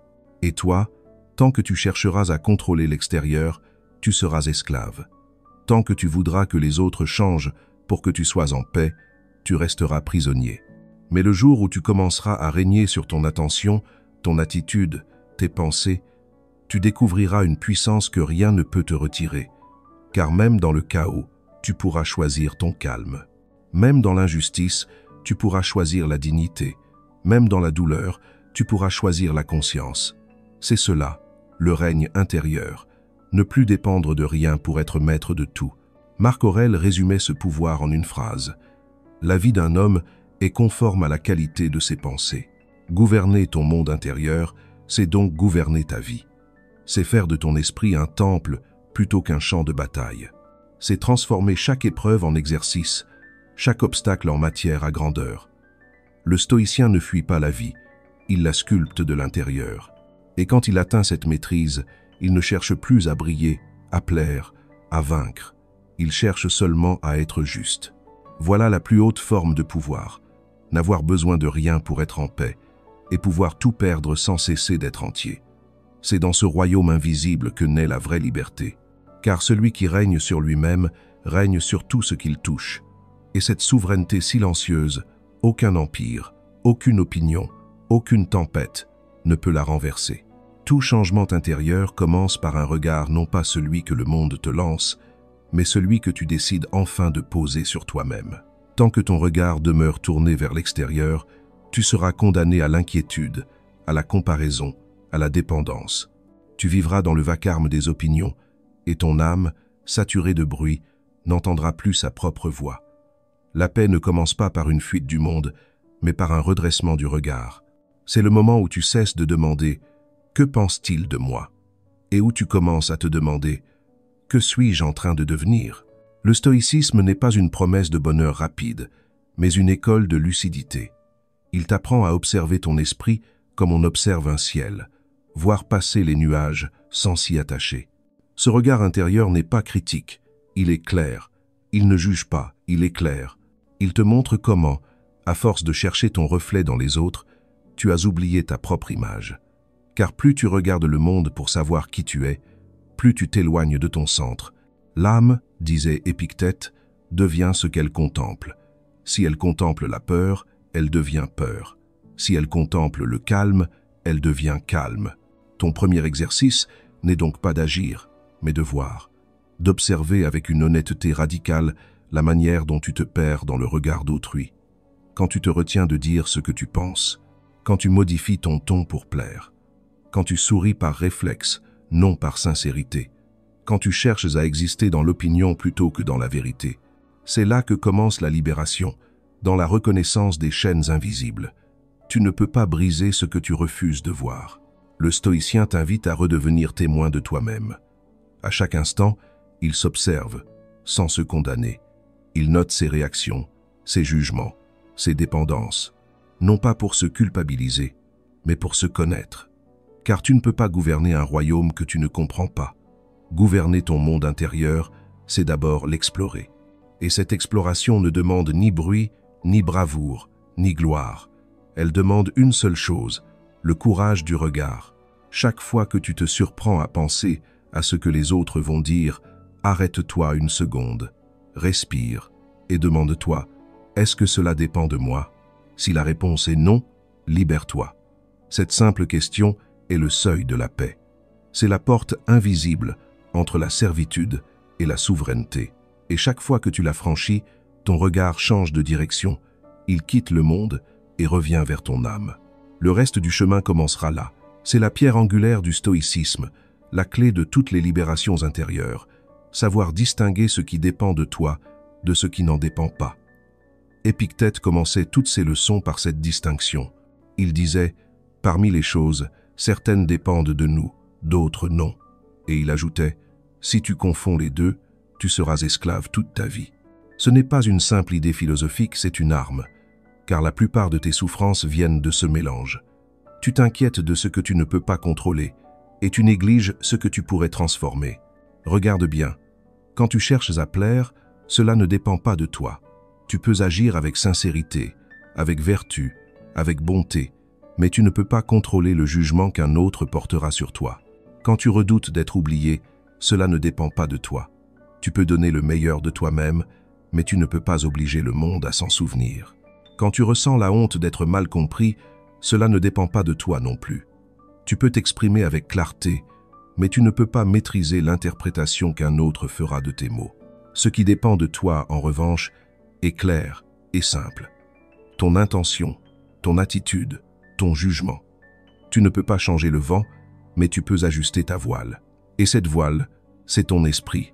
Chaque fois que tu identifies une pensée qui tourne autour de ce que les autres pensent, répète cette phrase. « Cela ne dépend pas de moi. » Puis, déplace ton attention vers ce qui dépend de toi. Mais ce qui dépend de moi, c'est de rester calme. Ce qui dépend de moi, c'est d'être honnête. Ce qui dépend de moi, c'est d'agir selon la raison, non selon la peur. Cet exercice est simple, mais exigeant. Il demande une vigilance constante. Le matin, avant de commencer ta journée, prends une minute pour tracer mentalement 2 cercles.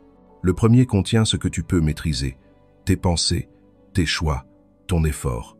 Le second contient ce que tu ne maîtrises pas, les opinions, les jugements, le hasard. Puis, tout au long de la journée, observe-toi. Chaque fois que tu ressens une tension, une colère, une angoisse, demande-toi « Dans quel cercle suis-je » Tu verras que la plupart de tes tourments se trouvent toujours dans le second. Et le simple fait de t'en rendre compte t'en libérera déjà. Mais attention, ce détachement ne signifie pas l'indifférence. Le stoïcien ne dit pas « je me moque des autres ». Il dit « je les aime, mais je ne leur donne pas pouvoir sur ma paix ».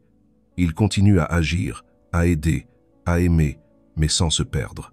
Il ne fuit pas le monde, il le traverse avec équilibre. Car la véritable liberté n'est pas de t'isoler, mais de rester présent sans être pris. La séparation des sphères, c'est le retour à ton trône intérieur. Tant que tu crois que les autres te contrôlent, tu leur cèdes ta couronne. Mais quand tu comprends que ton jugement est ta seule souveraineté, tu redeviens roi. Personne ne peut t'empêcher d'être juste, sage, lucide. Personne ne peut te forcer à réagir avec colère ou peur. Et dans ce personne réside toute ta puissance. Cet exercice, pratiqué chaque jour, transforme ta vie. Au début, tu verras combien ton esprit est encore esclave. Il veut tout juger, tout contrôler, tout prévoir. Mais peu à peu, tu apprendras à lâcher. Et dans chaque renoncement, une paix nouvelle apparaîtra. Le monde continuera de parler, mais ses voix perdront leur pouvoir. Tu entendras encore, mais tu ne réagiras plus. Tu verras les vagues, mais ton centre restera immobile. Le stoïcien n'est pas un être détaché du monde, c'est un être accordé à lui-même. Et cette harmonie naît ici, dans cet exercice. La paix ne viendra pas parce que le monde deviendra plus doux. Elle viendra parce que tu cesseras de confondre ce que tu contrôles avec ce que tu subis, ce que tu cherches. Tu le possèdes déjà. Il suffit de remettre chaque chose à sa place. Ferme les yeux et imagine que tu marches dans une grande place, entourée de visages. Certains te regardent avec bienveillance, d'autres avec indifférence, d'autres encore avec jugement. C'est le monde. Ce théâtre du regard que tu as traversé toute ta vie. Ressens ce qu'il éveille en toi, la tension dans ton ventre, la peur de déplaire, le besoin d'être validé. Observe sans fuir, ne te juge pas. C'est ton humanité qui tremble, pas ta faiblesse. Maintenant, imagine que ces regards s'éloignent lentement, qu'ils deviennent flous, lointains, silencieux. Un à un, ils s'effacent, comme des bougies qu'on éteint dans la nuit. Tu restes seul. Le silence devient profond, presque sacré. Il n'y a plus de spectateurs, plus de juges, plus d'attente. Seulement toi, debout au centre de cette place vide. C'est dans ce vide que le stoïcien apprend à respirer. Cet exercice est simple, mais il agit sur la racine même de ton esclavage psychologique. Car depuis ton enfance, ton esprit s'est habitué à exister dans le regard des autres. À chaque fois qu'on t'a félicité, il a créé une dépendance. À chaque fois qu'on t'a humilié, il a créé une peur. Tu es devenu un être de reflet. Tu n'agis plus selon la vérité, mais selon l'image. Et c'est ce miroir collectif que le stoïcien t'invite à briser non par mépris, mais par lucidité. La visualisation du regard est un rituel intérieur. Tu peux la pratiquer chaque fois que tu sens le poids du jugement t'écraser. Ferme les yeux, visualise les visages, les opinions, les murmures. Laisse-les venir, puis vois-les se dissoudre. Dis-toi, je n'ai plus besoin de leurs yeux pour exister. Respire profondément. Répète-le jusqu'à sentir ton corps s'apaiser, car ton corps réagit au regard comme à une menace. Il se tend, il se plie, il s'incline. Mais quand tu te souviens que le regard des autres ne te définit pas, ton corps retrouve sa verticalité naturelle. Marc Aurèle, chaque matin, se préparait à affronter le monde des hommes, en se disant « Aujourd'hui, tu rencontreras des envieux, des ingrats, des orgueilleux, mais ils sont comme toi, ignorants du bien. » Il ne cherchait pas à échapper au regard des autres, il s'en libérait par la compréhension. Il voyait dans leur jugement non pas une vérité, mais une projection de leurs blessures. Toi aussi, tu peux t'en souvenir. Chaque fois qu'un regard te juge, il parle d'eux, pas de toi. Visualiser le regard, c'est donc apprendre à le relativiser, à voir le monde comme un théâtre d'ombre, à comprendre que chaque opinion est un écho, non une sentence. Ce que les gens pensent de toi dépend de leur humeur, de leur passé, de leurs illusions. Rien de cela n'a de substance. Quand tu les vois pour ce qu'ils sont, des consciences en errance, tout comme toi leur pouvoir s'effondre. Tu peux pousser cette méditation plus loin. Imagine que ces regards, au lieu de te juger, t'enveloppent simplement de lumière neutre, comme le soleil éclaire indistinctement tout ce qu'il touche. Personne ne t'évalue, personne ne t'observe. Ils existent, tu existes, sans comparaison. Dans cette égalité silencieuse, tu découvres un apaisement profond. Tu n'as plus besoin d'être supérieur, ni d'être aimé. Tu as seulement besoin d'être. Cet exercice te ramène à une vérité oubliée. La paix ne vient pas du fait que les autres cessent de te juger, mais du moment où tu cesses de t'y identifier. Le stoïcien ne lutte pas contre l'opinion, il la traverse. Il ne cherche pas à convaincre, il agit selon sa conscience. Il regarde les regards sans qu'il ne pénètre plus son âme. Pratique cette visualisation chaque jour, comme un entraînement. Au fil du temps, tu verras que le monde te semblera plus léger, moins dense. Tu marcheras dans la foule sans sentir son poids. Tu seras vu, peut-être admiré, peut-être critiqué, mais ton centre restera intact. Et tu comprendras ce que signifie réellement la liberté stoïcienne. Ne plus dépendre du regard, mais le transformer en miroir de ton calme. C'est ainsi que tu redeviens invisible à la peur et visible à la vérité. Chaque soir, les sages stoïciens écrivaient, pas pour la gloire, pas pour être lus, mais pour se regarder en face. Le journal n'était pas pour eux un simple carnet de pensées, mais une forge. C'est là qu'ils polissaient leur âme, qu'ils ajustaient leur conduite, qu'ils redressaient leur jugement. Marc Aurèle écrivait pour lui-même, non pour enseigner. Et pourtant, ses méditations sont devenues un des plus grands livres de sagesse du monde, parce qu'il a écrit sans masque. C'est cela, l'essence du journal stoïcien. Écrire non pour paraître, mais pour se purifier. Tu peux transformer ce rituel en une pratique quotidienne de détachement. Chaque soir, avant de dormir, prends quelques minutes pour écrire. Pas beaucoup, quelques lignes suffisent, mais écris avec vérité. Pose-toi 3 questions. 1. Qu'ai-je fait aujourd'hui sous l'influence du regard des autres? 2. Qu'ai-je fait aujourd'hui en accord avec ma conscience? 3. Qu'ai-je ressenti lorsque j'ai agi selon l'un ou l'autre? Tu verras, la différence est immense. Quand tu vis pour plaire, ton esprit s'agite, ton corps se tend, ton cœur se vide. Quand tu vis selon ta conscience, le calme s'installe naturellement, même si personne ne t'applaudit. Le journal stoïcien est là pour te rappeler cela, chaque jour, jusqu'à ce que ton esprit s'en souvienne sans effort. Mais il faut écrire sans artifice. N'écris pas pour bien écrire, n'écris pas pour relire, écris pour te voir. Si tu t'es laissé emporter par une émotion, note-le. Si tu as agi par peur de décevoir, reconnais-le. Si tu t'es montré courageux, félicite-toi. Le stoïcien n'est pas un juge impitoyable, il est un témoin sincère. Ce journal, c'est ton miroir intérieur. Il ne te condamne pas, il t'éclaire. Sénèque conseillait de terminer la journée ainsi. Le soir, lorsque la lumière s'éteint et que tout devient calme, j'interroge mon âme. Qu'as-tu fait aujourd'hui? Où t'es-tu trompé? Qu'as-tu accompli? Et je trouve la paix dans cette conversation silencieuse avec moi-même. C'est cette paix que tu dois cultiver.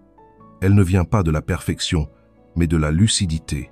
Ce journal devient peu à peu un outil de transformation.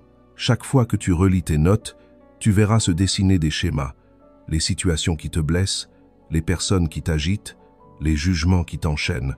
Ce n'est pas une faiblesse, c'est une carte. Car tu ne peux pas te libérer d'une chaîne tant que tu ne sais pas où elle te retient. Écrire, c'est cartographier ton âme, c'est tracer le plan de ton propre royaume. Le but n'est pas de supprimer le regard des autres, mais d'en neutraliser l'effet. Et pour cela, il faut d'abord le comprendre. Pourquoi tel jugement te trouble plus qu'un autre? Pourquoi cherches-tu la reconnaissance de certains et pas d'autres? Derrière chaque blessure, il y a une croyance cachée.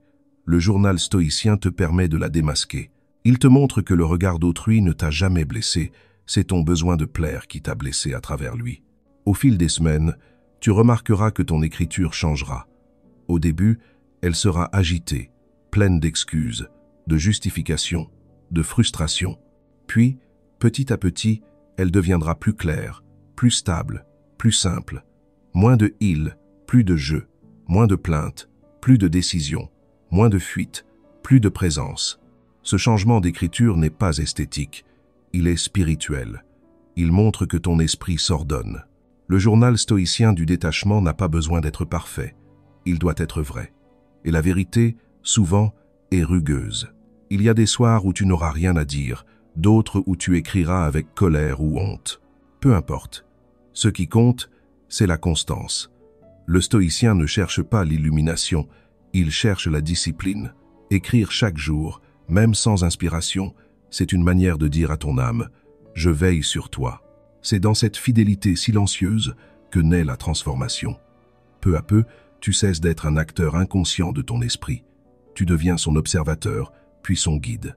Et un jour, sans t'en rendre compte, tu regarderas une critique, une trahison, une moquerie, et tu n'en seras plus affecté. Non pas parce que tu t'en fiches, mais parce que tu sais qui tu es. Voilà la fonction secrète du journal stoïcien. Te ramener, chaque jour, à ton axe. Non pas à un idéal, mais à ton essence. Tu n'écris pas pour devenir un sage. Tu écris pour te souvenir que tu l'es déjà, mais que tu t'es oublié. Et chaque mot que tu poses, chaque vérité que tu affrontes, est une pierre de plus dans la construction de ta paix. Il n'y a pas de libération véritable sans la contemplation de la mort. Cette pensée, qui effraie les ignorants, apaise les sages. Car la mort, dans la philosophie stoïcienne, n'est pas une fin. C'est une révélation. Elle révèle la vérité de ce qui compte et la futilité de ce qui passe. Elle dissout les masques, les ambitions, les peurs. Et elle guérit, plus profondément que toute autre méditation, la dépendance au regard des autres. Car comment pourrais-tu craindre l'opinion d'un monde qui, comme toi, disparaîtra bientôt? Marc Aurèle écrivait « Pense souvent à ceux qui ont brillé avant toi, où sont-ils maintenant? Poussière, oubli, silence. » Cette méditation n'est pas lugubre, elle est purificatrice. Elle te délivre de l'illusion de permanence. Tout ce que tu cherches à défendre, ton image, ta réputation, ta place, est déjà condamné par le temps. Et c'est en le voyant clairement que tu peux enfin respirer. Tu n'as plus rien à protéger. Tu peux vivre pleinement, sans peur, parce que tu as cessé de t'agripper à l'éphémère. Pratique cette méditation comme un rite. Assieds-toi dans le silence. Ferme les yeux. Visualise-toi dans un vaste espace vide, calme, sans bruit. Imagine que tout ce que tu crois posséder, ton nom, ton corps, ton visage, tes relations, tes ambitions, se détachent lentement de toi, comme des feuilles d'or qui tombent dans le vent. Il ne reste plus rien, pas même ton identité, seulement une présence, nue, silencieuse, immobile. Cette présence, c'est toi, non pas ce que tu montres, mais ce que tu es. Et tu verras, dans ce dépouillement total, il n'y a ni peur ni manque, mais une paix immense. Les stoïciens appelaient cette pratique memento mori. Souviens-toi que tu vas mourir, non pas pour t'attrister, mais pour te réveiller.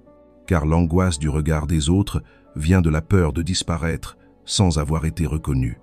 Mais celui qui médite sur la mort sait déjà qu'il disparaîtra, et il s'en remet. Il comprend que la seule chose qui mérite ton effort, c'est la qualité de ton âme, non la quantité de tes admirateurs. L'opinion des autres meurt avec eux. Ton intégrité, elle, te survit tant que tu respires. Quand tu intègres cette vérité, tu deviens libre d'une manière nouvelle. Tu n'as plus besoin de tout justifier. Tu n'as plus besoin de te comparer. Tu n'as plus besoin de gagner l'amour du monde, car tu sais que le monde t'oubliera et que c'est très bien ainsi. Cette conscience ne rend pas froid, elle rend vrai. Tu cesses de gaspiller ton énergie dans l'illusion du pour toujours et tu apprends à vivre dans l'instant. Tu fais ce que tu as à faire. Tu aimes ceux que tu dois aimer. Tu parles quand c'est nécessaire et tu te tais quand c'est juste. Le reste, tu le confies au temps. Sénèque disait « Apprends à mourir et tu apprendras à vivre ». Ce n'est qu'en acceptant la fin que tu peux cesser de courir après les faux infinis. Le stoïcien médite la mort non pour se détacher du monde, mais pour mieux s'y ancrer. Car quand tu sais que tout peut être enlevé, chaque instant devient sacré, chaque geste devient offrande, chaque regard devient éternité. Tu n'as plus besoin d'être vu pour exister, parce que tu vois. Tu ne cherches plus à être reconnu, parce que tu reconnais. Cette mort symbolique, répétée chaque jour, transforme ton rapport à la vie. Les peurs s'effritent, les désirs se purifient, le calme s'installe. Tu comprends que rien ne t'appartient, pas même toi-même. Et cette dépossession, loin d'être une perte, est la plus grande des délivrances. Elle te ramène à la vérité nue. Tu es un souffle, un instant, une conscience de passage. Mais ce souffle, s'il est lucide, contient tout le ciel. Pratique cette méditation régulièrement, pas comme une tristesse, mais comme une hygiène de l'âme. Imagine ta disparition, non pour te morfondre, mais pour sourire à la vie. Pense à ceux qui t'ont jugé, À ceux que tu as voulu impressionner, ils ne sont plus là ou ne le seront bientôt plus. Et dis-toi, tout cela passe. Pourquoi m'enchaîner à ce qui s'efface? Tu sentiras ton cœur se détendre, ton esprit s'alléger. Le regard des autres cessera d'être un mur, il deviendra un vent. C'est dans cette conscience de la mort que naît la vie vraie. Car celui qui n'a plus peur de disparaître devient capable d'être. Il ne joue plus un rôle, il incarne son âme. Et dans cette authenticité tranquille, il touche à l'éternité non celle du souvenir, mais celle de l'instant. Le stoïcien meurt symboliquement chaque jour pour renaître libre à chaque aube. Et c'est cette renaissance silencieuse, humble, invisible, qui fait de lui un homme invincible. Le silence est la respiration de l'âme. Il n'est pas absence de son, mais présence de soi. Le monde moderne a fait du bruit sa nourriture. Chaque instant doit être comblé, chaque vide rempli. On parle, on publie, on commente, on réagit sans jamais écouter.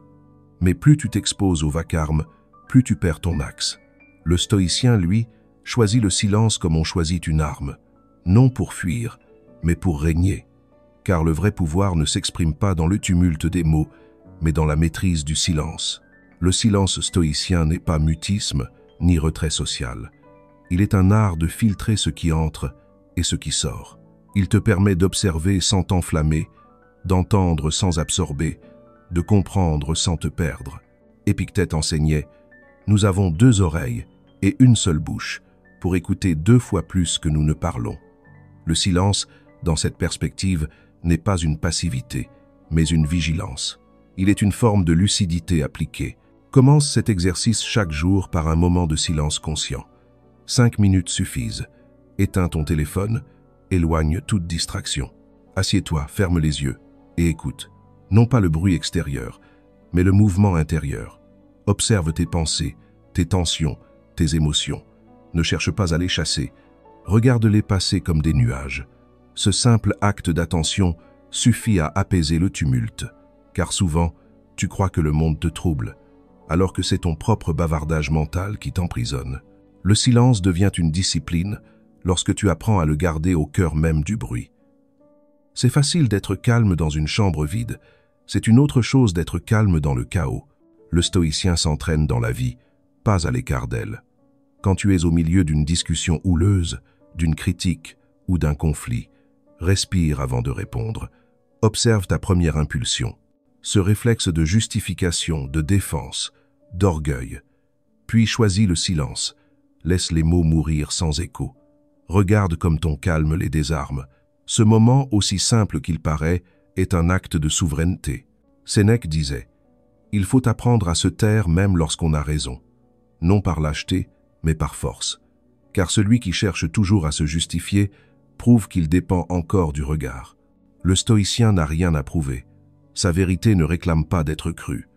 Elle existe par elle-même, dans le silence de sa cohérence. Et ce silence-là, paradoxalement, parle plus fort que 1000 discours. Le silence est aussi une protection spirituelle. Quand tu cesses de tout commenter, tu cesses de nourrir le vacarme intérieur.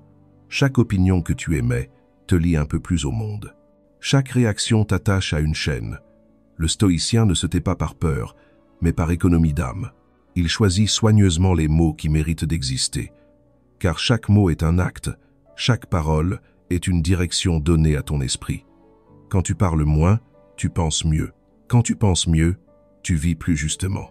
Il y a aussi un silence plus profond, plus intérieur, celui qui consiste à ne plus dialoguer avec tes peurs. Chaque fois que tu t'inquiètes du jugement des autres, tu entres en conversation avec ton anxiété. Tu l'écoutes, tu la crois, tu la nourris. Apprends à la laisser parler seule.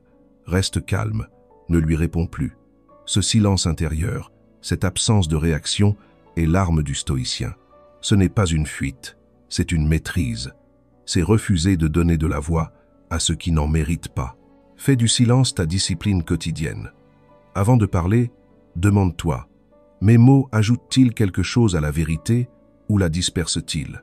Avant de répondre à une provocation, demande-toi, est-ce que ce combat mérite ma paix? Avant de juger, demande-toi, est-ce que ce jugement me rend meilleur? Le silence, ainsi pratiqué, devient une forme d'intelligence vivante. Il t'épargne 1000 regrets et t'offre 1000 victoires invisibles. Tu verras qu'à mesure que tu pratiques, le silence cessera d'être un effort. Il deviendra ton état naturel. Tu seras moins réactif, moins dépendant, moins bavard dans ta tête. Le monde continuera de crier, mais toi, tu resteras tranquille. Et dans cette tranquillité, tu découvriras une puissance nouvelle, celle de la maîtrise douce. Car le silence n'est pas vide. Il est plein de sens, plein de lumière, plein de présence. C'est dans le silence que naissent les grandes décisions, les révélations profondes, les intuitions justes. Les sages, les poètes, les rois de l'âme, tous l'ont cherché, et tous l'ont trouvé dans la même chambre invisible, la conscience silencieuse, là où le regard des autres n'atteint plus rien, parce qu'il n'y a plus rien à atteindre. Et peut-être comprendras-tu alors que la paix que tu cherches n'est pas une récompense, mais un état que le silence rend possible et que seule la discipline rend durable. Tout ce que le stoïcisme t'a enseigné, tout ce que ces exercices cherchent à t'apprendre, se résume à un seul mouvement, le retour à toi. Revenir à soi, ce n'est pas se refermer sur son ego, ni fuir le monde, mais se souvenir du centre d'où tout émane. Tant que ton esprit demeure éparpillé entre les regards, les désirs et les bruits du monde, tu es divisé. Tu existes dans 1000 directions, sans jamais t'habiter. Mais lorsque tu reviens en toi, lorsque tu redeviens conscient de ta propre présence, tout se réordonne. Le chaos extérieur cesse d'être une menace. Il devient un paysage que tu traverses avec calme. Revenir à soi, c'est cesser de se chercher. C'est comprendre que tu n'as jamais manqué de rien, tu t'étais seulement éloigné. Le stoïcien n'ajoute pas des choses à sa vie, il en retire. Il retire les illusions, les dépendances, les attentes. Et plus il retire, plus il découvre la paix qui était déjà là, sous les couches de peur et d'approbation. Le silence, la solitude, la méditation de la mort, le détachement. Tout cela n'a qu'un but, t'aider à retrouver ta forme naturelle, celle d'un être libre, lucide, maître de lui-même. Sénèque disait « Nulle part l'homme n'est plus en paix qu'en lui-même ». C'est cela le cœur du stoïcisme, non pas changer le monde, mais redevenir son propre refuge. Tant que tu dépends du regard des autres, tu es un mendiant de toi-même. Tu te tends la main à travers les visages étrangers. Mais lorsque tu te redresses, lorsque tu t'accordes enfin ton propre respect, ton propre pardon, ta propre attention, tu redeviens ton souverain. Tu n'attends plus la paix, tu l'incarnes. Ce retour à soi n'est pas un état mystique, mais une pratique quotidienne. Chaque fois que tu résistes à la tentation de plaire, tu reviens à toi. Chaque fois que tu choisis le calme plutôt que la réaction, tu reviens à toi. Chaque fois que tu acceptes ce que tu ne contrôles pas, tu reviens à toi. C'est dans ces gestes simples que se construit la véritable liberté. Elle n'a rien de spectaculaire. Elle ne s'affiche pas. Elle se vit dans le silence intérieur, dans le regard clair, dans la sérénité d'un cœur qui n'a plus besoin de justification. Et c'est alors que tu comprends. Penser aux autres n'est pas un problème. C'est oublier qui en est un. L'amour du monde n'est pas incompatible avec la paix intérieure, tant qu'il ne devient pas une quête d'approbation. Tu peux aimer, servir, parler, enseigner, partager, mais sans te perdre. Le stoïcien vit dans la société, mais son royaume est invisible. Son centre ne bouge pas. Il est dans le monde sans appartenir au monde. Revenir à toi, c'est te rappeler que tu es un fragment de la raison universelle, une étincelle du feu divin, selon les mots de Marc Aurèle. Tu n'as pas besoin d'être admiré pour exister, car ton existence même est déjà un miracle. Chaque respiration est un acte sacré, chaque pensée juste est une offrande. Tu n'as rien à prouver, rien à défendre, rien à craindre. Tu es ici, et cela suffit. Alors cesse de courir après des reflets, cesse de tendre ton âme à des juges passagers. Leurs opinions s'éteindront, mais ta conscience demeure. Et si tu veux la paix, cultive-la là où elle a toujours été, dans ton esprit. Gouverne ton monde intérieur avec la même discipline qu'un roi gouverne son empire. Pardonne-toi tes chutes, relève-toi avec douceur, avance avec mesure. La paix n'est pas un don, elle est un travail. Et ce travail est le plus noble des pouvoirs. Car celui qui a retrouvé son centre n'a plus besoin de victoire. Il vit déjà dans la sienne. Celui qui ne cherche plus à convaincre rayonne naturellement. Celui qui ne craint plus l'oubli laisse une trace éternelle. Revenir à soi, c'est enfin comprendre que la seule opinion qui compte est celle de ta raison. Tout le reste est vain. Alors, chaque matin, souviens-toi de cette vérité. Tu n'as pas besoin du monde pour être complet. Tu n'as besoin que d'être présent à toi-même. Dans cette présence, le regard des autres se dissout, et la paix revient non pas comme une idée, mais comme une évidence. Tu n'as jamais perdu la paix. Tu avais seulement cessé d'écouter son silence. Tout ce que tu cherches à l'extérieur, l'approbation, la reconnaissance, l'amour, la compréhension, ne sont que des reflets du seul lien que tu as réellement perdu, celui avec toi-même. Depuis toujours, tu t'épuises à lire dans les yeux du monde une vérité que ton âme murmure déjà dans le silence. Tu crois que les autres détiennent la clé de ton apaisement, mais ce n'est qu'un mirage. La paix que tu espères ne naîtra jamais du regard d'autrui. Elle surgira le jour où tu cesseras de le craindre. Le stoïcien ne fuit pas le monde. Il l'aime, mais sans dépendance. Il aide, il parle, il agit, mais sans se disperser. Il vit dans la cité, mais son temple est intérieur. Il sait que la vie est courte, que la gloire est vaine, que l'opinion est changeante. Et c'est précisément pour cela qu'il se concentre sur ce qui ne passe pas. La droiture, la clarté, la maîtrise de soi. Il ne cherche plus à être aimé, il cherche à être en accord, non pas avec les hommes, mais avec la vérité.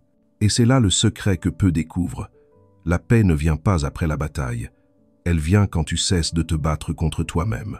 Elle ne s'obtient pas en changeant le monde, mais en cessant de lui appartenir. Elle n'est pas le fruit d'une victoire, mais d'une compréhension. Rien ni personne ne peut troubler ton âme sans ton consentement. Tu es le gardien de ton royaume.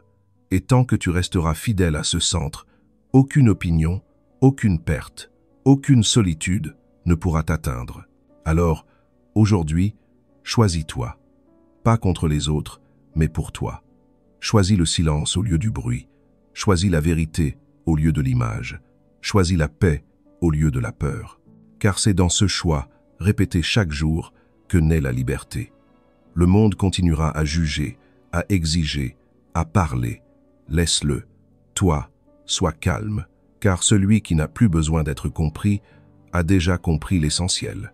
Si ce message t'a touché, si tu ressens en toi ce besoin de retrouver ton centre, d'apprendre à ne plus dépendre des autres pour exister, alors laisse un « Je choisis la paix » en commentaire. C'est ton engagement silencieux envers toi-même. Abonne-toi pour continuer ce chemin de transformation intérieure, où chaque mot, chaque silence, chaque vérité t'aidera à redevenir souverain de ton âme. Car, comme le disait Marc Aurèle, l'homme tranquille est celui qui a trouvé son propre guide à l'intérieur de lui. Et ce guide, c'est toi, toujours toi, depuis le début.